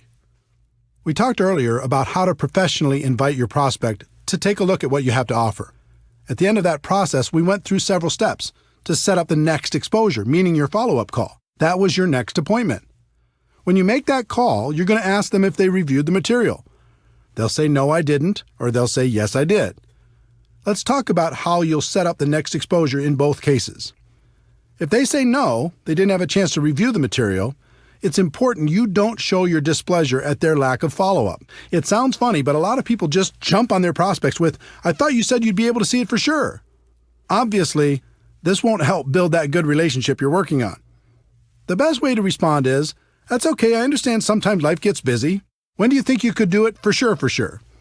You might say, for sure is a little much, but I've used that for decades in this follow-up situation, and I do it because it works. In any case, use whatever language you'd like to use to set up the next time and walk through the same steps to get the commitment. Once you have it, including the date and the time of the next call, the next exposure, then hang up and call them when you said you would. If you call them at the scheduled time and they still haven't reviewed the material, just repeat the process until they do. Remember, they are setting up the appointment, and you are being the professional by following up like you said you would. If you call the prospect and they say yes, they've reviewed the material, you're going to ask them a few intelligent questions. First, you're not going to ask, "What do you think?" This just invites the critical part of the prospect's mind to come up with objections to try to sound smart. The best follow-up question I've ever used is, "What did you like best?" This question will take you in a very positive direction and will give you clues as to the level of their interest. If they say the product, then your next exposure will probably be product-related. If they say financial freedom, then your next exposure will probably be opportunity-related. Another great question to ask is, on a scale of 1 to 10, with 1 being zero interest and 10 being ready to get started right away, where are you right now? With this question, anything over 1 is good. It says they have some interest. Most of the time, you'll get something like a 5 or a 6. No matter what number they give you, all you're going to do is ask them how you can help them get to a higher number. Usually that answer will go along the lines of how they answered, "What did you like best?" If the answer is very positive and the number is fairly high, you can go directly into the closing process. We'll cover that in the next section. If it isn't an obvious green light, then you just schedule the next exposure. They might want to try the product, so you help them do that and set up a follow-up date, a time to call them, and check on the experience, the next exposure. They might want to understand the compensation plan, so you set up a time to get together and review it, the next exposure. They might want to talk with their spouse, so you send them home with materials they can share with their spouse and set up a date and time when you'll follow up, the next exposure. Whatever it is, you never finish one exposure without setting up the next one. Never. If you do, it's over. That's what used to happen to me at the beginning. I would have someone look at the opportunity. When they'd done that, I'd say, "So, what do you think?" They'd usually mumble something like, "I'll let you know," or "I'll get back to you," or "I need to think more about it," or something similar. And poof, they were gone. Then when I tried to call them back, I was just bothering them. The whole thing felt uncomfortable. Once I changed to never finishing one exposure before setting up the next one, everything changed for the better. I was being professional. I was in control. The prospect had more respect for me and for the opportunity. All of this happened from this one small change in mindset. Concept number 3. It takes an average of 4 to 6 exposures for the average person to join. When people don't understand that the only reason for an exposure is to set up the next exposure, They put too much pressure on their prospects and on themselves. In the some will, some won't, so what next MLM culture, people hammer on a person once, and if they don't join right away, they move on and never follow up. In many cases, they take it a step further by damaging the relationship with the prospects with their attitude. Professionals understand that it takes an average of 4 to 6 exposures for a prospect to become involved. Their goal is education and understanding. It's hard to educate someone in one exposure, so they take them from exposure to exposure to exposure, knowing it will eventually sink in. Through that process, they also build a stronger relationship with the prospect. They strengthen the friendship. That helps build trust, and people enjoy working with people they like. 4 to 6 exposures is an average, which means that for every person who joins on the first exposure, there's going to be a person who takes more than 10 exposures to join. You just never know. Some of the best people in network marketing were prospected for years before they finally made the decision to take part in the opportunity. Keep your urgency, but have patience. Concept number 4, condense the exposures for better results. Posers prospect someone once and move on. Amateurs prospect someone through several exposures over time. Professionals condense those exposures into the shortest time possible. People are busy. They're constantly distracted by life. When you're approaching them to take a look at something new, it's important to keep their interest. The best way to do that is to stack the exposures as closely as possible. If you go slow, you might start by having them check out a video, then a few weeks later have them listen to a conference call, then a month later have them attend a webinar. Then after another month, invite them to a 3-way phone call with you and another distributor. This slow process is difficult because between each exposure, they tend to get distracted by life. It can almost be like starting over every time. On the other hand, if you have them check out a video, then join a conference call, then try the product, then get on a webinar, then participate in a 3-way call, then come to a live meeting, or whatever combination of exposures you use in your company and do it all in 1 week, you give them the opportunity to really think about how this could change their lives. Questions and objections. At every step in the recruiting process, you'll come across questions and objections. This is natural. A lot of the time, your prospect will just be bringing them up to sound intelligent. They don't want to seem easy, so they throw out objections to feel better. How you respond is extremely important. If you act defensive, you'll plant a seed of doubt in their minds. If you act offensive, you'll chase them away. Remember, our goal is education and understanding. It's not to win an argument. Our job is to help blind people see. When someone brings up a negative question, or if they offer you an objection, all they're really doing is helping you to identify one of their blind spots. It's helpful to know what these are so you can assist your prospects in eliminating them. I'm going to give you some specific tactics to help overcome objections, but the thing I want you to remember and spend more time focusing on are concepts. Tactics come and go. Concepts are timeless. I found that objections fall into one of 2 categories. The first is the prospect's limiting belief in their abilities. They aren't sure they can be successful. The second is a limiting belief in network marketing. They aren't sure network marketing will help them achieve their goals in life. For both categories, one of the best concepts is empathy, how you relate to people. And the best way I know to relate to people is to let them know you're just like they are. You had the same doubts, the same questions, the same fears, and you overcame them. Believe it or not, your story and the stories of others will do more for you in overcoming objections than anything else. There's an old tactic called feel, felt, found. It works with the concept of empathy. When a prospect offers an objection, you respond with, "I know how you feel.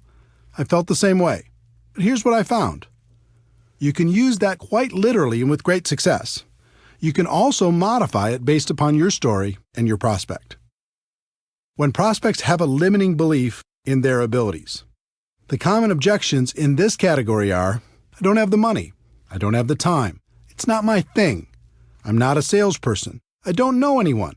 Or I'm too old, too young, have no experience, etc." Some people teach fancy approaches where you make yourself seem smart and the prospect seems stupid. "You don't have any money? Do you have a cable bill? Do you have a cell phone? Do you ever go out to dinner? You have lots of money. Come on, wake up." Or, "You don't have the time? How long do you want to have that reality in your life?" You have to change if you want your life to change. How does it feel when you hear that? How would it feel if someone were to say it to you? Pretty bad, right? A better approach is to relate to the person and tell your story. When a person tells me, I just don't have the money right now, I respond, I had the same exact challenge. I didn't have enough money to pay my bills, let alone start a new business. But when I thought about it, I realized if I didn't have enough money to pay my bills now, how was I going to change that in the future? I was tired of being behind. I was tired of scrambling. I wanted more out of life. So you know what I did? I found a way. And it was the best decision I ever made. Let me ask you something. If you really felt this was a chance for you to take control of your financial future, do you think you could find a way to make it happen? 9 times out of 10, they would agree they could find a way. Again, forget the exact words and focus on the concept. I told them I was the same as they were, with the same objection. I told them about my pain, and I told them I found a way to solve it. As a result, we bonded. We related to each other. We were in the same boat with the same hopes and dreams. And if I didn't have a personal story that would compare with theirs, I would tell another person's story.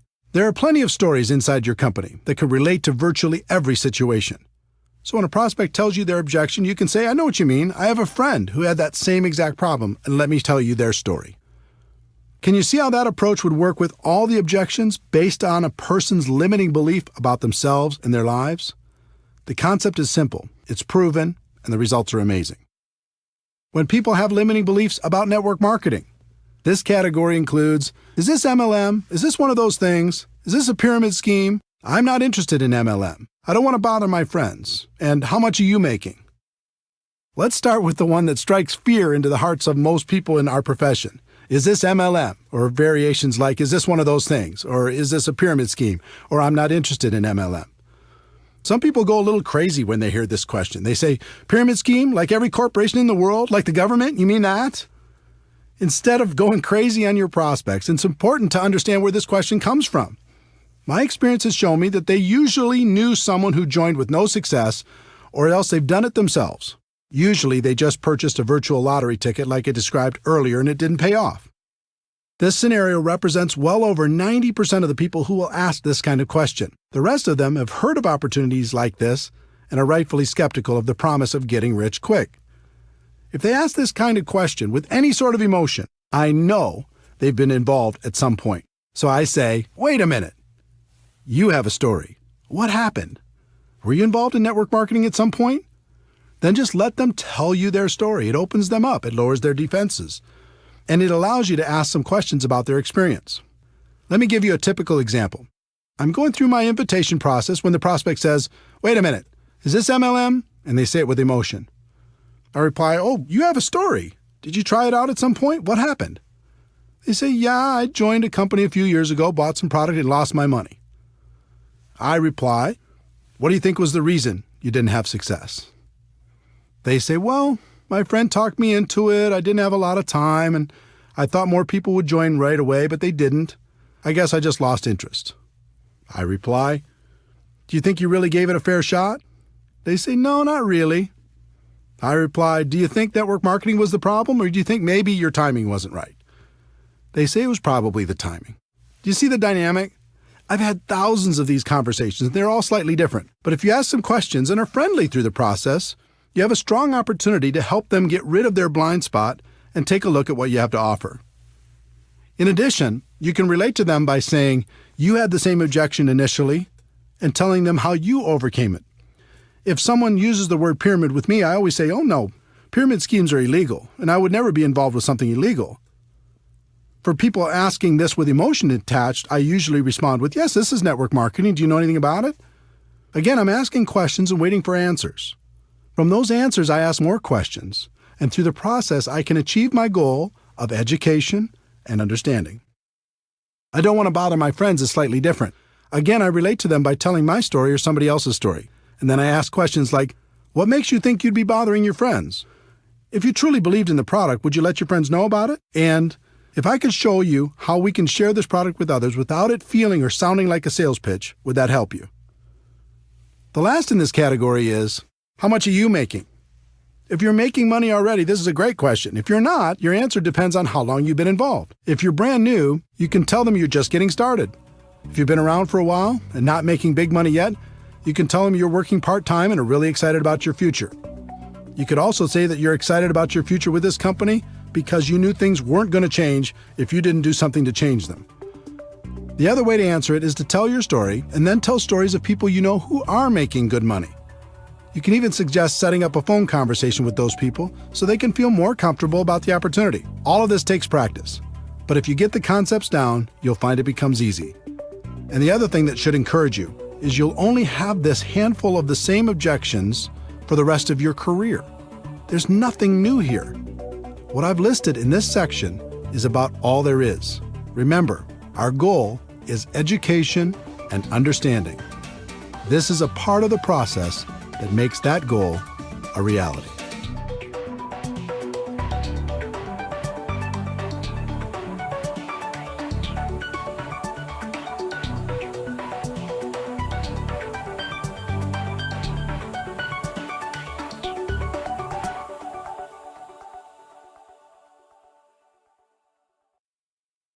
Chapter 8. Skill number 5. Helping your prospects become customers or distributors. This skill is a natural byproduct of following up professionally. If you walk through exposure after exposure, our goal of education and understanding will be accomplished. But that doesn't mean the prospect will come out and ask you for an order form or an application. It's your job to get them to a decision. The key to success in this area is a combination of having good posture and asking good questions. Good posture means the way you carry yourself.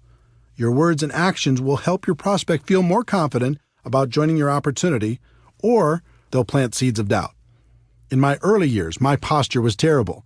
I was trying to get people instead of pursuing the nobler goal of education and understanding. And the prospects could feel my intentions. I was very emotionally attached to the outcome. You could even say I was needy. Every time I got to this part of the process, I really wanted it. Again, the prospect could feel my emotional attachment, and that usually scared them away. Through lack of results and without even realizing it, I started to assume people were not going to be interested. And that assumption started to seep into everything, which led to the predictable result of the prospect not joining. Most of the time, I wasn't properly prepared. I didn't have applications, startup materials, or whatever else was necessary. Think about the subconscious impact this had on my prospects. It seemed just about everything I did projected a lack of belief and a lack of professionalism. Instead of asking questions and listening intently to the answers, I just talked and talked and talked. I was more focused on being interesting than being interested. Prospects don't like that. No one does. So again, I followed the pattern of modeling the professionals. I watched what the best closers did and began to copy them. I interviewed the top performers to figure out what they did differently, and slowly, I started to see the flaws in my own approach. First, I learned that professionals are emotionally detached from the outcome. In other words, their goal is education and understanding while helping a prospect make a decision that would positively impact their lives. They're the opposite of needy. They aren't trying to get anybody. They are honestly just trying to help. Second, they're very assumptive in their approach. They expect the person to join because their belief that the opportunity would benefit the prospect is so strong. They're rock solid. Many of them are sincerely shocked when a person decides not to get involved. Third, it was interesting to learn they promoted themselves as much as they promoted the product or the opportunity. What I mean by that is they helped the prospect make the decision by saying, "You get me." When they promoted themselves, it isn't like, "I'm going to do everything for you." It was more like, "We have a great product and a great opportunity, but I'm going to take this thing to the top and we can do it together." This gives people great comfort in knowing that they don't have to learn everything on their own. Fourth, they are always prepared. Always. They have everything they need to get a person started right on the spot. And fifth, they ask question after question after question and are great listeners. They act like a consultant helping a person with a problem. The best consultants in the world have to ask a bunch of questions before they can offer a solution. Network marketing professionals use questions as their most powerful tool. As you can imagine, it took me a while to figure all of this out, and that was just half the battle. It's one thing to have the information, and it's another thing to put it into action.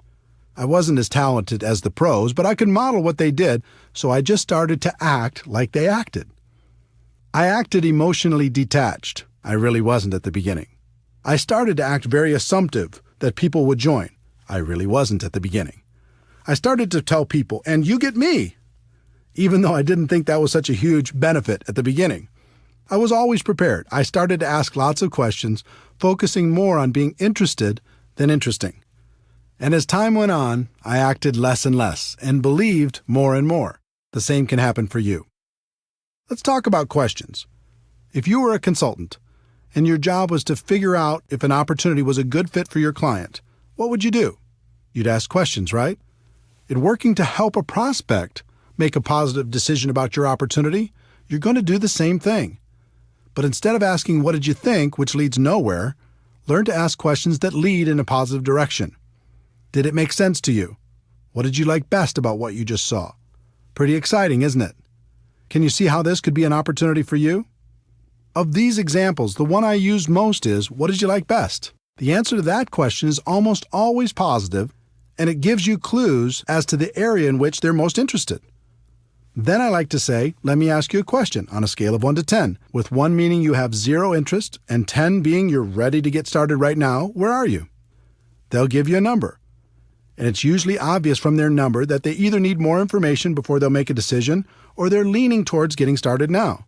If you feel they need more information, just guide them to the next exposure that will help them the most. But if you feel they're ready to get started, then ask a series of 4 questions. This 4-question close has produced strong and consistent results over the course of my career.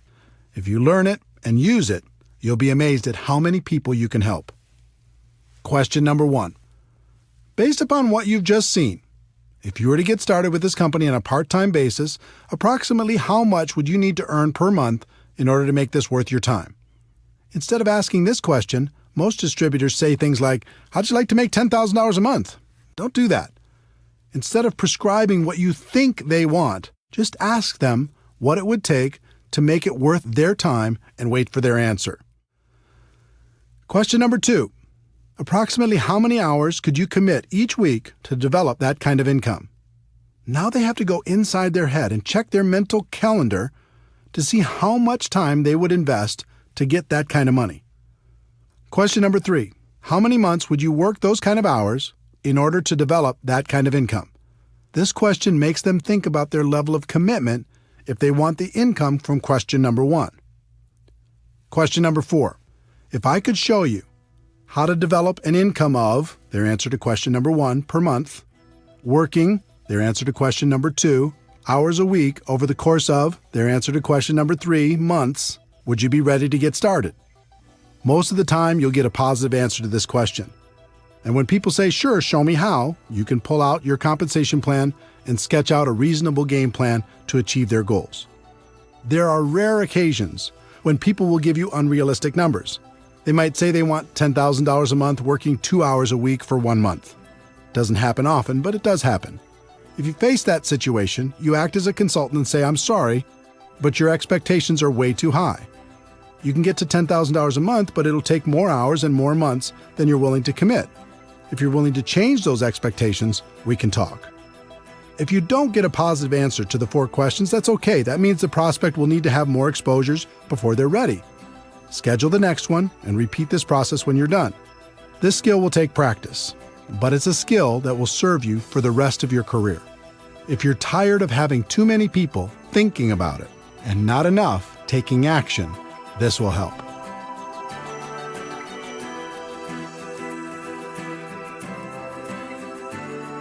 Chapter 9. Skill number 6.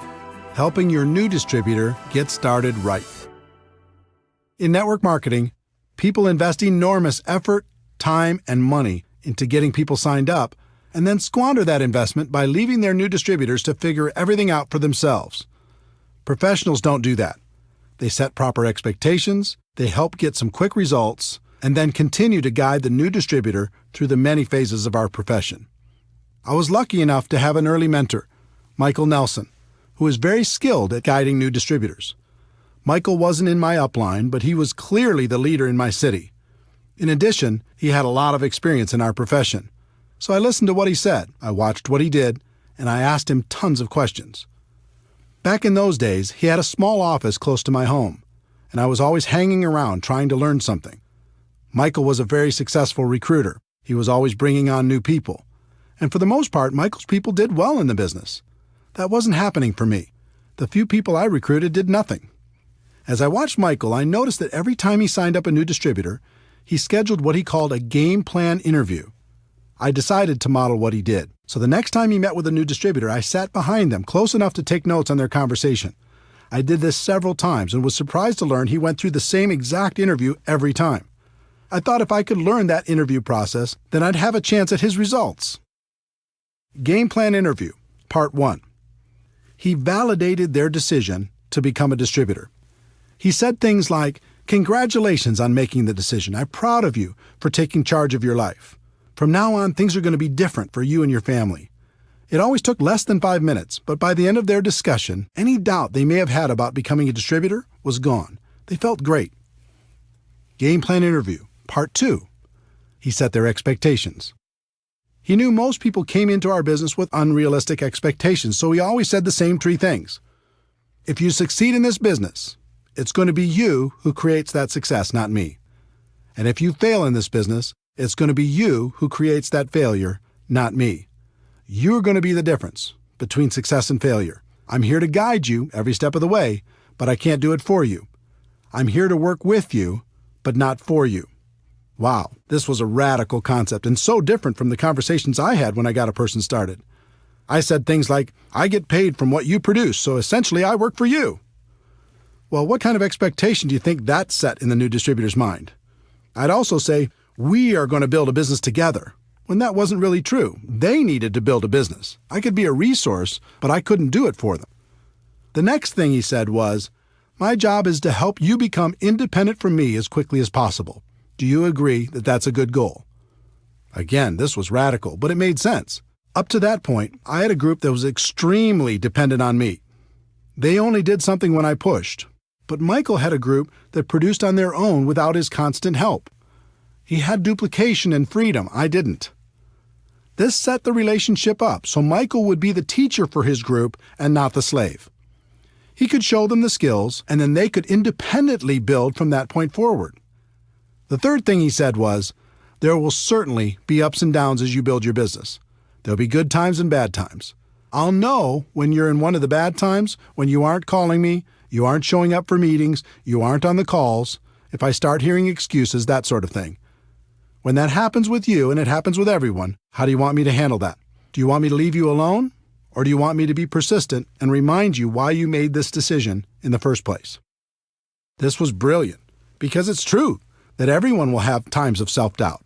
He let them know it was natural, and at the same time, set up the relationship so he was in a position to turn them around when it happened.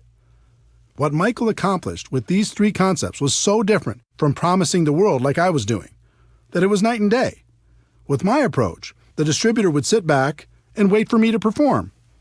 And if I was ever too busy or couldn't help for some reason, I became the easy excuse for why things weren't working out. With Michael's approach, his people became independent quickly. He would coach them from time to time, but he wouldn't allow his group to use him as an excuse for their lack of results. While my distributors struggled, his flourished. Game plan interview, part 3.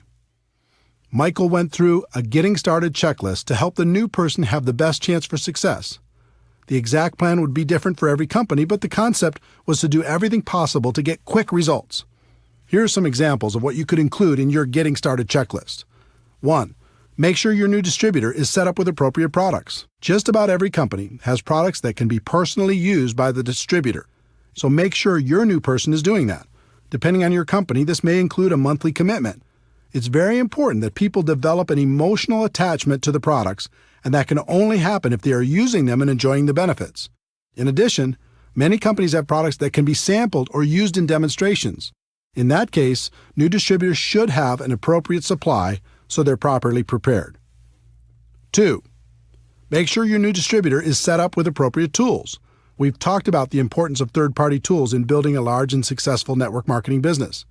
Your new distributor needs to be prepared to help their prospects with the tools that will professionally take them through the exposure process.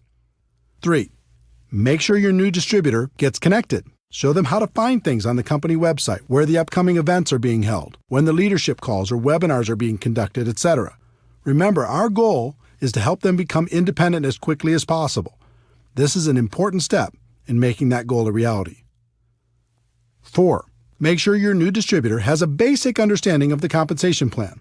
They don't need to know it in detail at the beginning, but they should at least understand the key points and what will happen financially as they move through the first few levels. 5. Make sure your new distributor has a fundamental understanding of how to properly invite their prospects to understand more about what they have to offer. You can save them from running out there and talking their heads off with little or no results by giving them a brief overview of how and why a professional invitation process works. Game Plan Interview, Part 4. Michael helped the new distributor create a game plan to get through the first few ranks and challenged them to do it quickly. He understood and helped me to understand that it was a race to help a person get results quickly. If they received early positive reinforcement, they'd continue, and if they didn't, they had a tendency to fade away. Every company is different, so this game plan will also be different, but think about the simple actions you can encourage people to take during the first week to get the best possible results. How can they get their first customer? How can they get their first distributor? Can you encourage them to attend their first company event? What steps can you take to help them earn their first commission check? Success in network marketing wasn't real for me until I earned that first check. When it arrived, everything changed for me. I started to really dream about creating a better life for myself and my family. Helping your new person get off to a quick start is vital. Game Plan Interview, Part 5. Michael always ended by giving some specific assignments. One thing I've learned is new distributors crave direction, and they respond incredibly well to simple assignments. Michael always ended by giving those assignments along with a deadline for them to be completed. He told his new distributor to get back to him by a specific date. It's just like the exposure prospecting process. You go from exposure to exposure, but it doesn't end until they become distributors. The professionals continue to go from exposure to exposure, assignment to assignment. The purpose of all this is to help the new distributor get over the line. When someone gets started, there's always a line between success and failure. On one side of the line, it's easier to quit than continue. On the other side of the line, it's easier to continue than to quit. What can help a person get over the line? Signing up their first customer, signing up their first distributor, getting their first commission check, attending a big company event, making friends inside the organization, proclaiming their intentions to the world, getting promoted to a new level, being recognized for some sort of achievement. There are hundreds of other things that can contribute to a person getting over the line. As a sponsor, your job is to help them get over the line and stay over the line. And the line never really goes away. It's always there. And you as a leader need to be constantly aware of where your people are emotionally. This way you can continue to encourage them to never let go of their dreams.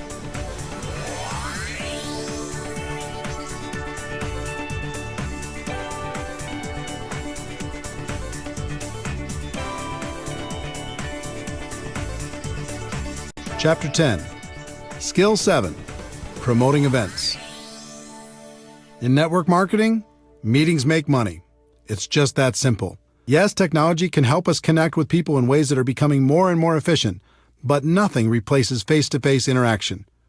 Meeting people one-on-one, in small groups, or at local or bigger events will have a huge impact on the long-term success of any network marketing organization. But one particular type of event is the most powerful, and that is the destination event. It might be a company-sponsored event or one put on by your upline leadership, but a destination event is one where most of the attendees travel to a different city, stay at a hotel, and participate in a conference or convention. Some try to argue that the destination event is dead in the new technology world and people won't travel for these things anymore. All I can tell you is those people aren't top earners in our profession. If you study what the successful people do to build their network marketing organizations, you'll find that virtually every one of them uses destination events as a cornerstone for building their business. There's something magical about getting away from your day-to-day grind and focusing completely on your dreams. Total immersion, even if it's only for a weekend, is good. You can use it to refocus and recommit to your future and gather the strength necessary to go back home and do what's necessary to move your business forward. You gain strength from the presentations you hear during the event. Sometimes a person says something at just the right time in your life and it changes you forever. Over 20 years ago, I was at a convention when a guy by the name of Johnny Daniel said, "You can tell the size of the man by the size of the problem that gets him down." That statement went right into my heart and has helped me ever since. If I ever get sad or depressed, something inside me says, "Is this the size of Eric?" I answer no, pick myself up, and get moving again. I've had hundreds of those moments over the years at destination events. I gave up blaming at an event.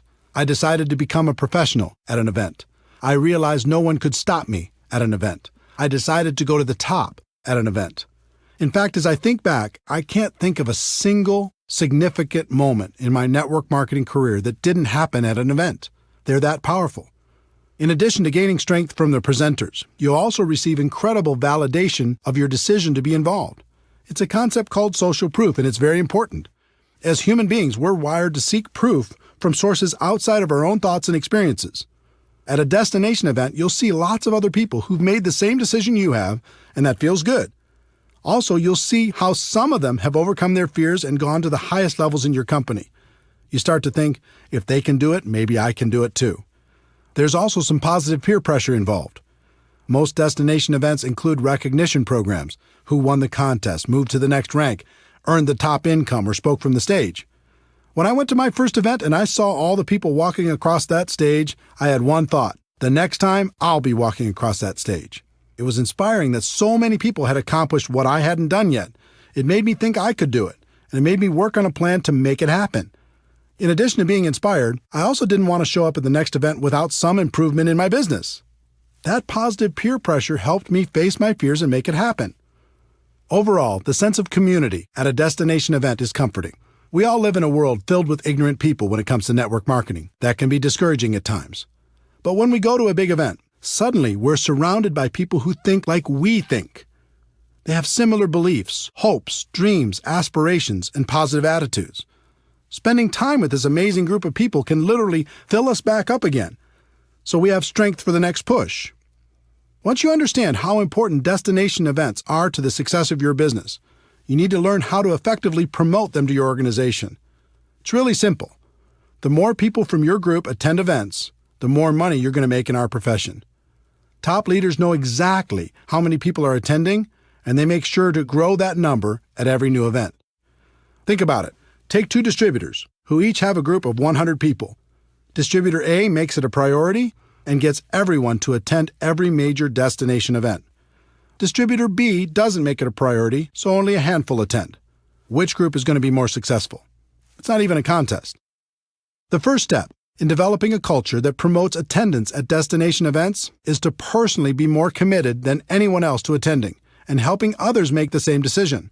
That means you need to lead by example and never miss a destination event. When I first started in this profession, I didn't know how I was going to do it. I didn't have the money, and I couldn't afford the time. I had the same obstacles as everyone else. But something happened to me at my first event that changed everything. I scraped up enough money to get there, and it was a mind-blowing experience. The stage, the lights, the people, the stories, it was awesome. During one of the sessions, I stepped out to go to the bathroom, and when I came back to the entrance to the big convention hall, I found myself standing next to one of the top income earners in the whole company. It was like standing next to a celebrity. He had achieved what I wanted to achieve, and more. I stood there trying to think of something smart to say, and finally, I simply introduced myself and asked, "What's the secret?" Now, today I know there isn't a secret, and he could have said the same thing to me, but instead, he had a little compassion and gave me an important lesson that serves me to this day. He said, "Eric, do you see this room? It holds about 2,000 people. We have these events about 3 times a year. Here's the secret. At the next event, half of these people won't come back, but the other half that does will be making about twice the average of everyone else in the room.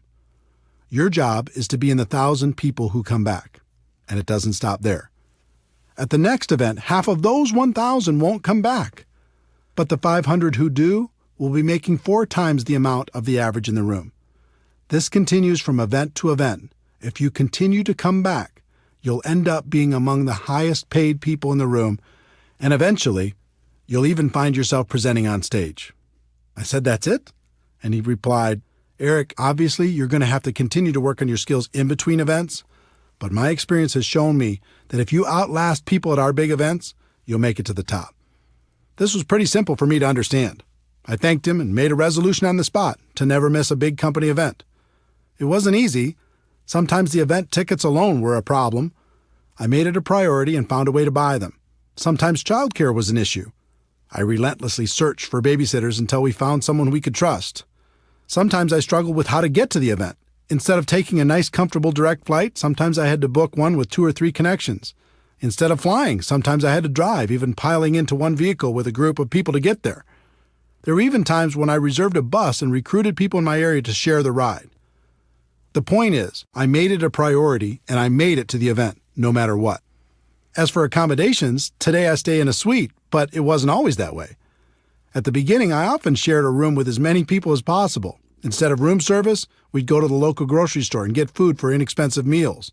And the minibar was strictly off limits. Bottom line, the advice I received all those years ago worked.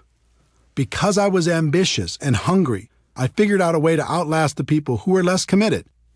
And just like that top income earner had told me, my income continued to grow with each event. On top of that, another strange thing happened. I started to feel different than everyone else. I started to feel like an Iron Man. I started to be proud of the fact that I was still standing when other people lost faith.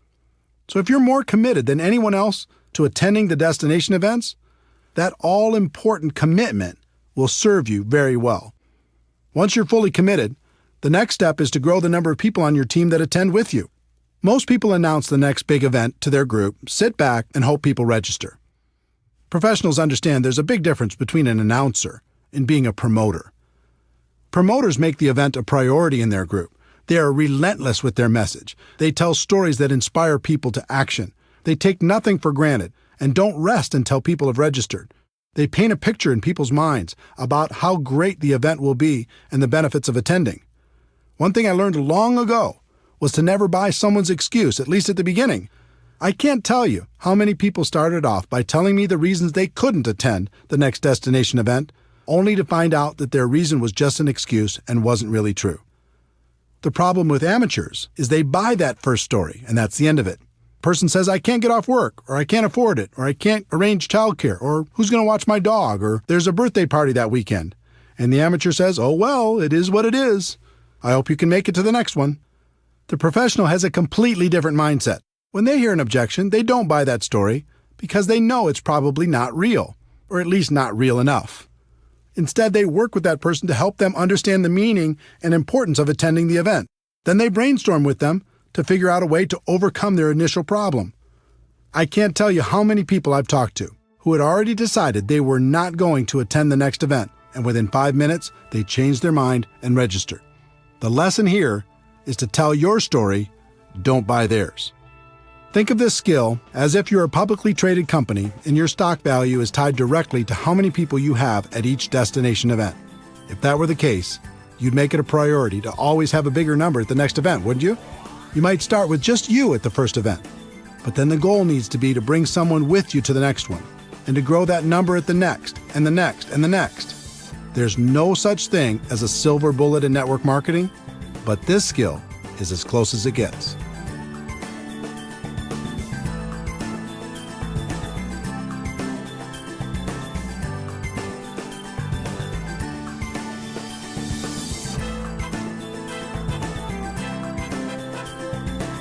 Chapter 11. Anything worthwhile takes time. If a person starts a traditional business, they expect to break even in their first year and possibly pay back their initial investment in the first 5 years. But when a person starts a network marketing business, they expect to get their money back in the first month, make a profit in their second month, and get rich by the third month. And when that doesn't happen, they blame network marketing. It's like people don't want the laws of the business world to apply to network marketing. We do have a better way, but we're not selling magic beans here. Anything of value takes time to develop. I learned a great lesson early in my network marketing career. From time to time in your life, your income might take a lucky jump. You might be in the right place at the right time. But if you don't quickly grow as a person to that new higher level, your income is going to come back down to the level of who you really are. In the end, you only get to make what you are. How many people do you know that hit it big and lost it all? I learned this lesson the hard way in my first few months in MLM. Back in 1988, I joined a company that had a $5,000 upfront package, which paid the sponsor between $1,200 and $2,400 depending on their level. Although I'm glad most of those big money packages have left our profession, back then a person could make some pretty big money fast. In my first month with that company, I earned approximately $7,400. If you remember, my strategy was to quickly call my dad's friends before he could get to them. I was ecstatic. In my second month, I earned about $12,200. Unbelievable. But then reality kicked in. I wasn't a $12,000 a month person. I hadn't worked on my skills. I wasn't developing myself. I was just riding the wave. My third month's check was $1,098.60. Looking at that check was like looking at myself in the mirror. It showed me who I was. It was an ugly feeling. My first reaction was to quit and blame everyone and everything for my bad check. But eventually I realized that to earn more, I needed to become more. I needed to work on my skills, so I didn't have to rely on luck or timing or positioning. You might have heard, you can get rich quick, or there's no work involved, or the product sells itself, or any number of trumped-up statements. But you must learn to give up those false and unrealistic expectations and go to work on you. The 1-3-5-7 formula. There's a formula I've seen work in our profession. I call it the 1-3-5-7 formula. As a general rule, it will take you about 1 year to become competent and profitable in network marketing. You'll know the basics, you'll cover expenses, and you'll be learning. It'll take about 3 years of consistent part-time effort in order to go full-time. It'll take about 5 years of consistent effort to become a six-figure earner or above. And it will take about 7 years of consistent effort to become an expert. Now, that doesn't mean you can't make more than that in the short term. Many people do. It just means if you want to keep making that kind of money, you need to eventually become an expert.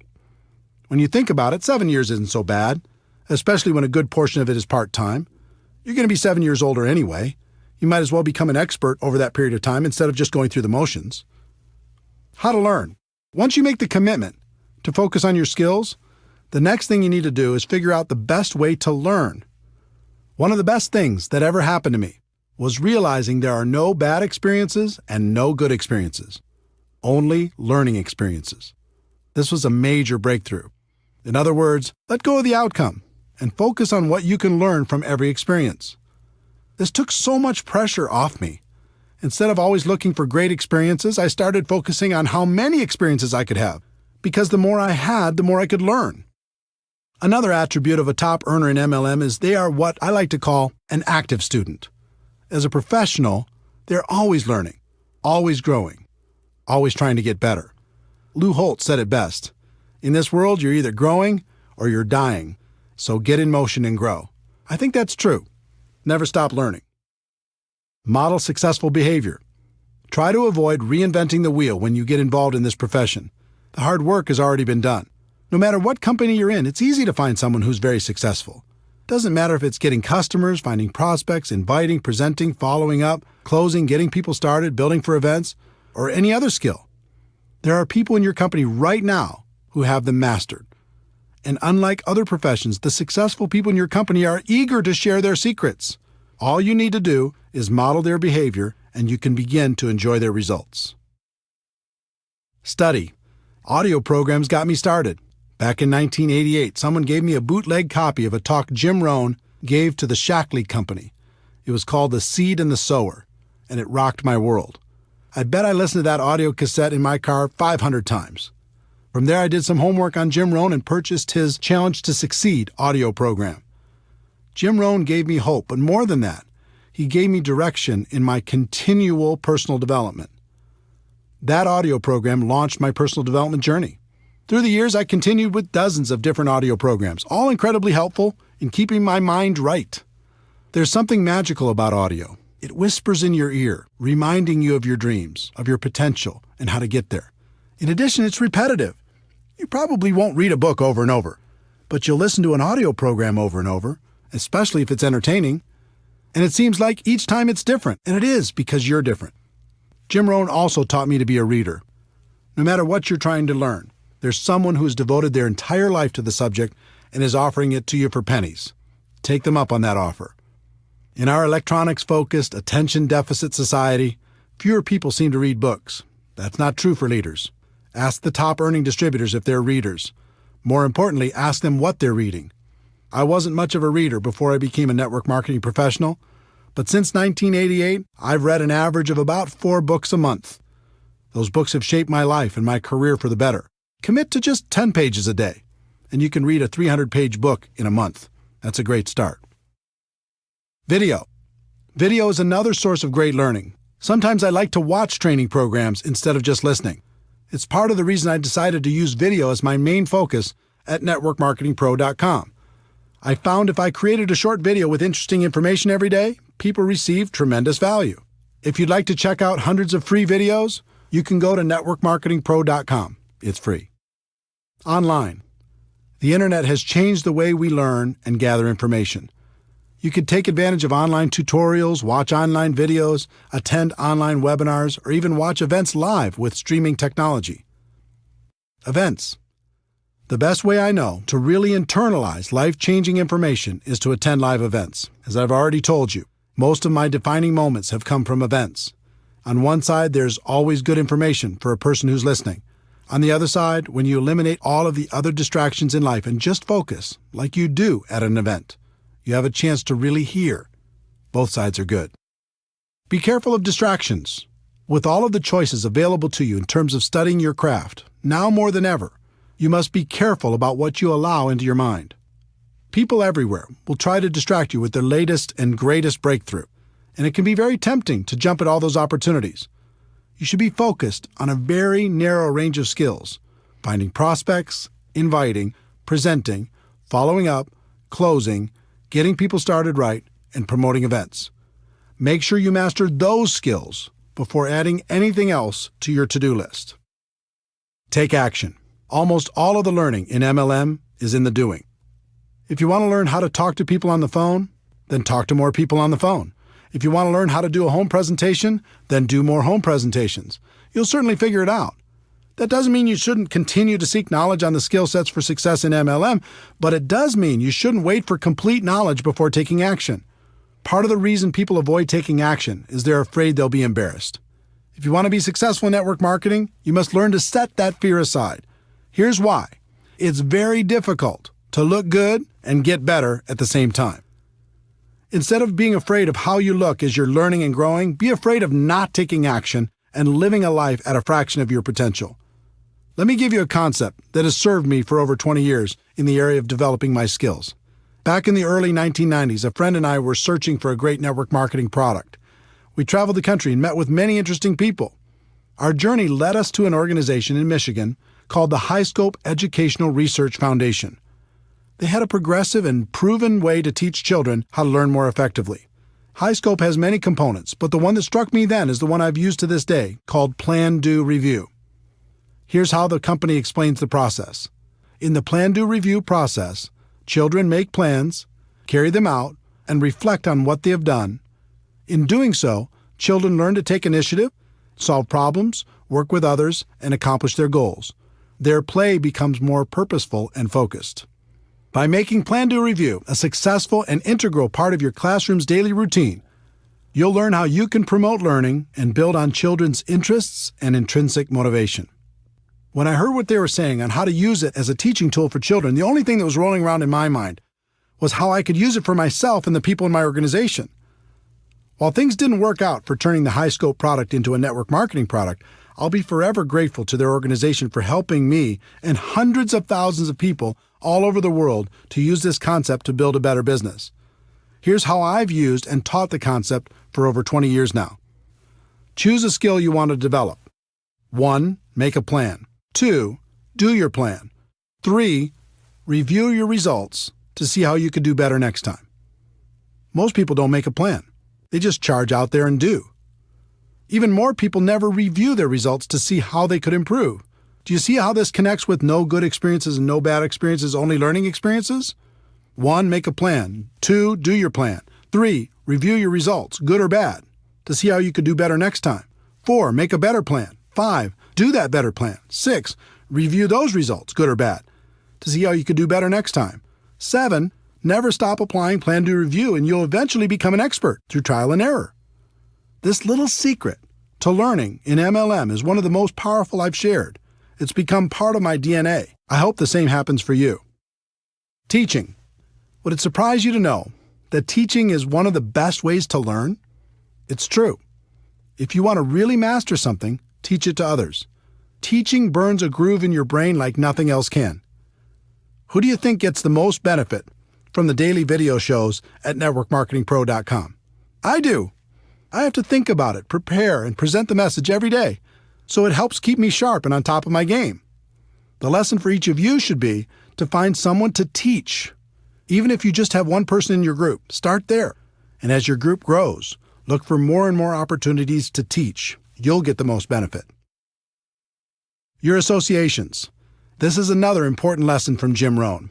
He taught me the law of association that says you'll become the average of the 5 people you spend the most time with. You'll think how they think, act how they act, talk how they talk, and earn how they earn. Let me tell you something. This law is real. You can't fight it. I've done 3 things over the course of my career when it comes to my associations. First, I've disassociated with the people who are toxic to my life. This isn't an easy decision, but it's an important one. Some people will keep you down permanently. Second, I've limited my associations with negative people or people who weren't helping me grow in the direction of my dreams. I just learned to spend less time with those people and more time on positive influences. And third, I've worked to expand my associations with people who can help me become a better person and a better professional. If you're trying to learn to become an expert in the network marketing profession, doesn't it make sense to find a way to spend more time with the people who have the skills you're looking for? If this is a little too stressful to think about when you're looking at the 5 people you're spending time with right now, here's a little tip. About every 6 months, one of the people in your 5 will change. They'll move, get a new job, start a relationship, end a relationship. Something will happen. The secret is, when that happens, choose very wisely when you're thinking about who's going to take their place. Most people don't think about this at all. They just let the next person fall into that place. That's a big mistake. Find someone who will push you. Find someone who will inspire you. I hope these suggestions on the learning process of becoming a professional have been helpful to you. It's okay to dream big, but you also have to be patient. Anything of value takes time. Continue to develop your skills. Become a permanent student. Those skills will make a place for you for the rest of your life. There's one more concept you need to understand. I've analyzed the top earners in network marketing. I've interviewed them, and we've become friends. Do you know what they all have in common? They work hard. Don't get me wrong, they have a great lifestyle, and they love what they do, but they work their butts off. If you want big success in MLM, you're going to have to do the same. Network marketing isn't about luck, timing, positioning, or signing that magic person who will make you rich. Freedom is possible, but it isn't free. It will take hard work to stay consistent when the world tries to distract you. It'll take hard work to learn the skills required for long-term success. It'll take hard work to become the leader you're meant to be. Some people in network marketing become unhappy when they realize work is involved. Most of them join for some sort of free ride. When they experience growing pains, they run for the hills. Be different. It might take hard work, but it's good work. And it's the best way I know for the average person to enjoy true freedom.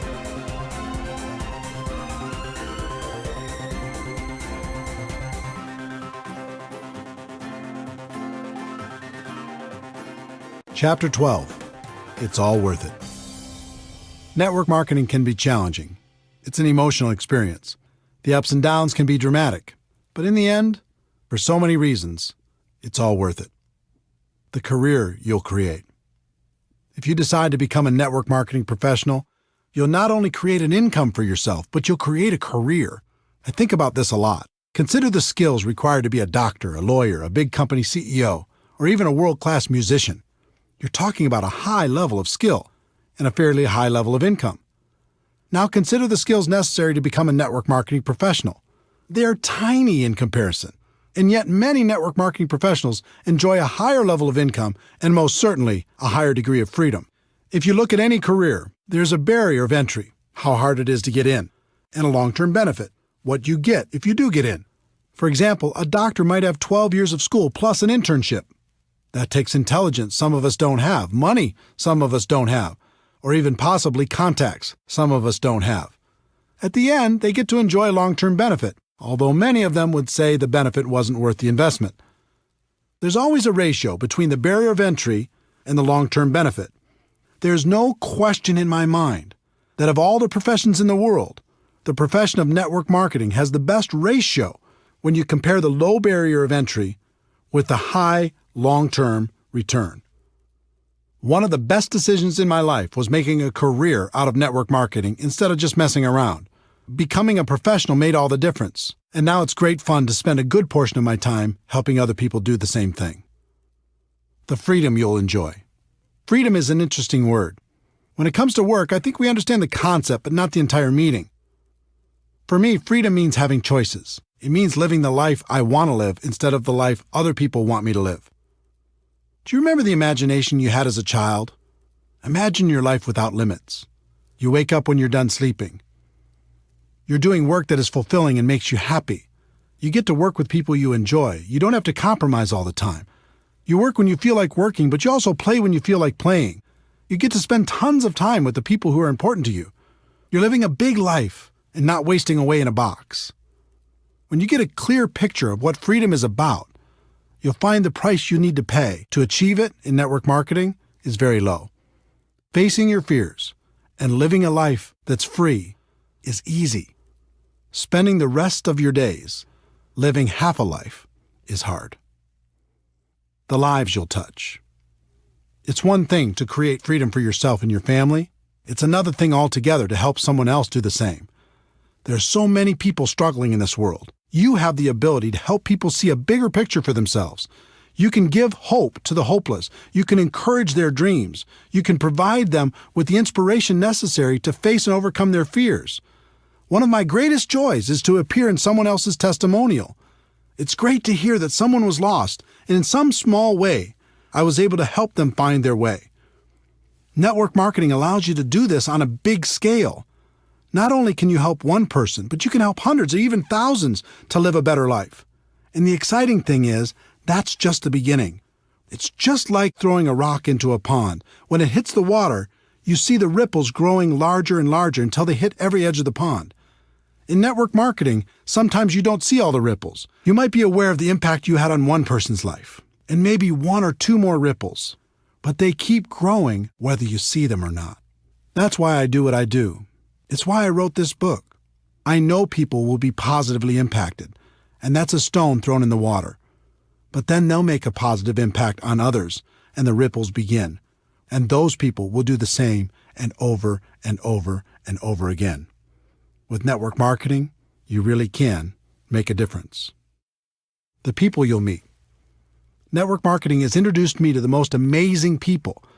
This profession gives you the chance to not only expand your group of friends, but also to be able to spend more time with them. You'll never find a more passionate group of entrepreneurs in any other profession. These people love life and spend their time lifting each other up. Here's an example of what that means to me and what it can mean for you. You can name virtually any state in the United States or any other country in the world, and a friend instantly pops into my mind. Network marketing has also introduced me to many of my heroes. I've been lucky enough to share the stage and become friends with great people, including Anthony Robbins, Brian Tracy, Dennis Waitley, the late Stephen Covey, Tom Peters, Les Brown, the late Og Mandino, David Bach, Robert Kiyosaki, Harvey Mackay, Art Williams, Ken Blanchard, Tom Rath, Daniel Pink, Mark Victor Hansen, Jack Canfield, Jeffrey Gitomer, Gary Vaynerchuk, Tom Hopkins, and many, many others. On top of all that, I've been able to learn from more million-dollar MLM learners than I could count. All of them have had a positive impact on my life and my career. This profession also helped introduce me to my amazing wife, Marina. I was in Moscow for a big MLM training event, and she was attending that event with her family. Because she could speak multiple languages, she was helping to translate backstage. I was smitten. Our first date was in Red Square at midnight after the event. With the snow softly falling around us, I'll never forget it. We've been together ever since. I'm not saying you'll find the love of your life in MLM, but I am saying you'll find friendships that will last a lifetime. The places you'll see. If you build a large and successful network marketing business, a few things will happen. First, you'll win some trips that will be trips of a lifetime. Second, you're going to need to support your organization as they expand into every territory or country where your company does business. And third, you're going to have enough money and time to go wherever you like. It's been said that your life can be measured by the number and intensity of your experiences. If that's true, I've already lived a very long life. I've been to every state in the United States with the exception of Alaska, and I'll remedy that soon. I've also been to about 40 countries around the world. I've gone diving at the Great Barrier Reef in Australia, toured the Hagia Sophia in Istanbul, visited the Twin Towers in Malaysia, boated around James Bond Island off the coast of Thailand, visited the tent cities in Nigeria, ridden the huge Ferris wheel in the port of Singapore, had a private tour of the White House, watched the sunrise on New Year's Day at the Grand Canyon, enjoyed a 30-course meal at the world-famous El Bulli in Spain, cruised through the canals of Amsterdam, ridden a hot air balloon over the Rocky Mountains, rented an entire cruise ship for 2,000 of my friends to sail to the Bahamas, had dinner under the stars at the top of the Hotel de Paris in Monaco, visited my heritage in Norway, sailed the Black Sea off the coast of the Ukraine, witnessed the amazing Sistine Chapel in Rome, golfed at St. Andrews in Scotland, watched a World Cup match in Ireland, and prayed at the Wailing Wall in Jerusalem. All of this and so much more was made possible because I embraced the great profession of network marketing. The same can happen for you. The causes you can contribute to. There are lots of worthy causes. You might want to give to your parents or someone else in your family, or to an organization that means something to you. In 2011, I asked Harvey Mackay, best-selling author, as well as a wildly successful businessman and community activist, for his secret to success. He told me his story. Eric, my father sat me down after I graduated from the University of Minnesota at age 21. I was a little bit cocky, going to take on the world, going to start at the top and work my way up. And he said, Harvey, 25%, 1/4 of your life, starting now, is going to be devoted to volunteerism. Now, I didn't know what that meant, other than I started volunteering for everything. Heart, Cancer, United Way, Boy Scouts, March of Dimes, Salvation Army, everything. Let me tell you what that experience has done for me my entire life. Being on all those boards and being involved in all those charities, I became a better communicator. I became a better leader. I became a better salesperson. Because all I was doing was raising money for the more than 20 boards that I've been on. I became a better sales manager. And can you imagine how many new people I met by just being a volunteer? My network grew tremendously. But the biggest thing that happened was my sense of being a citizen of the world. To know that you've helped another human being and to be able to see the results, it's an unbelievable feeling. I'm so thankful to my father because his advice changed my life.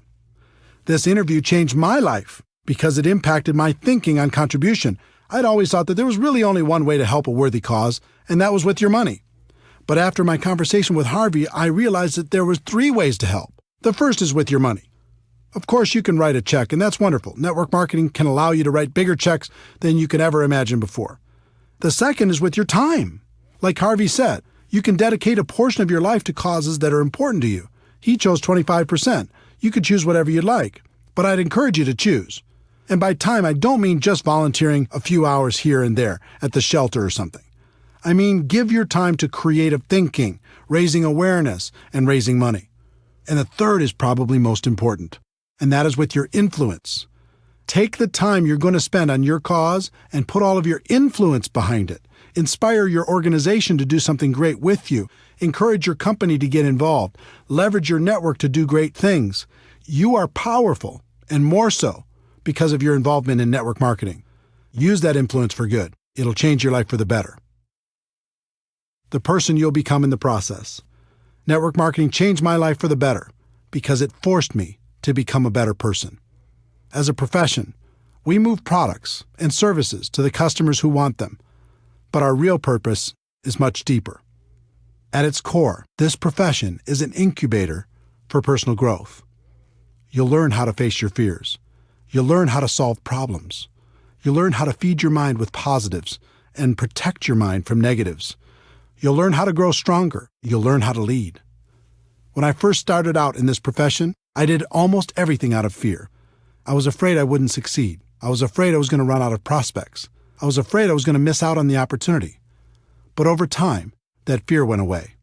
I decided to focus on myself and my skills instead of all the things I couldn't control, and then everything became clear.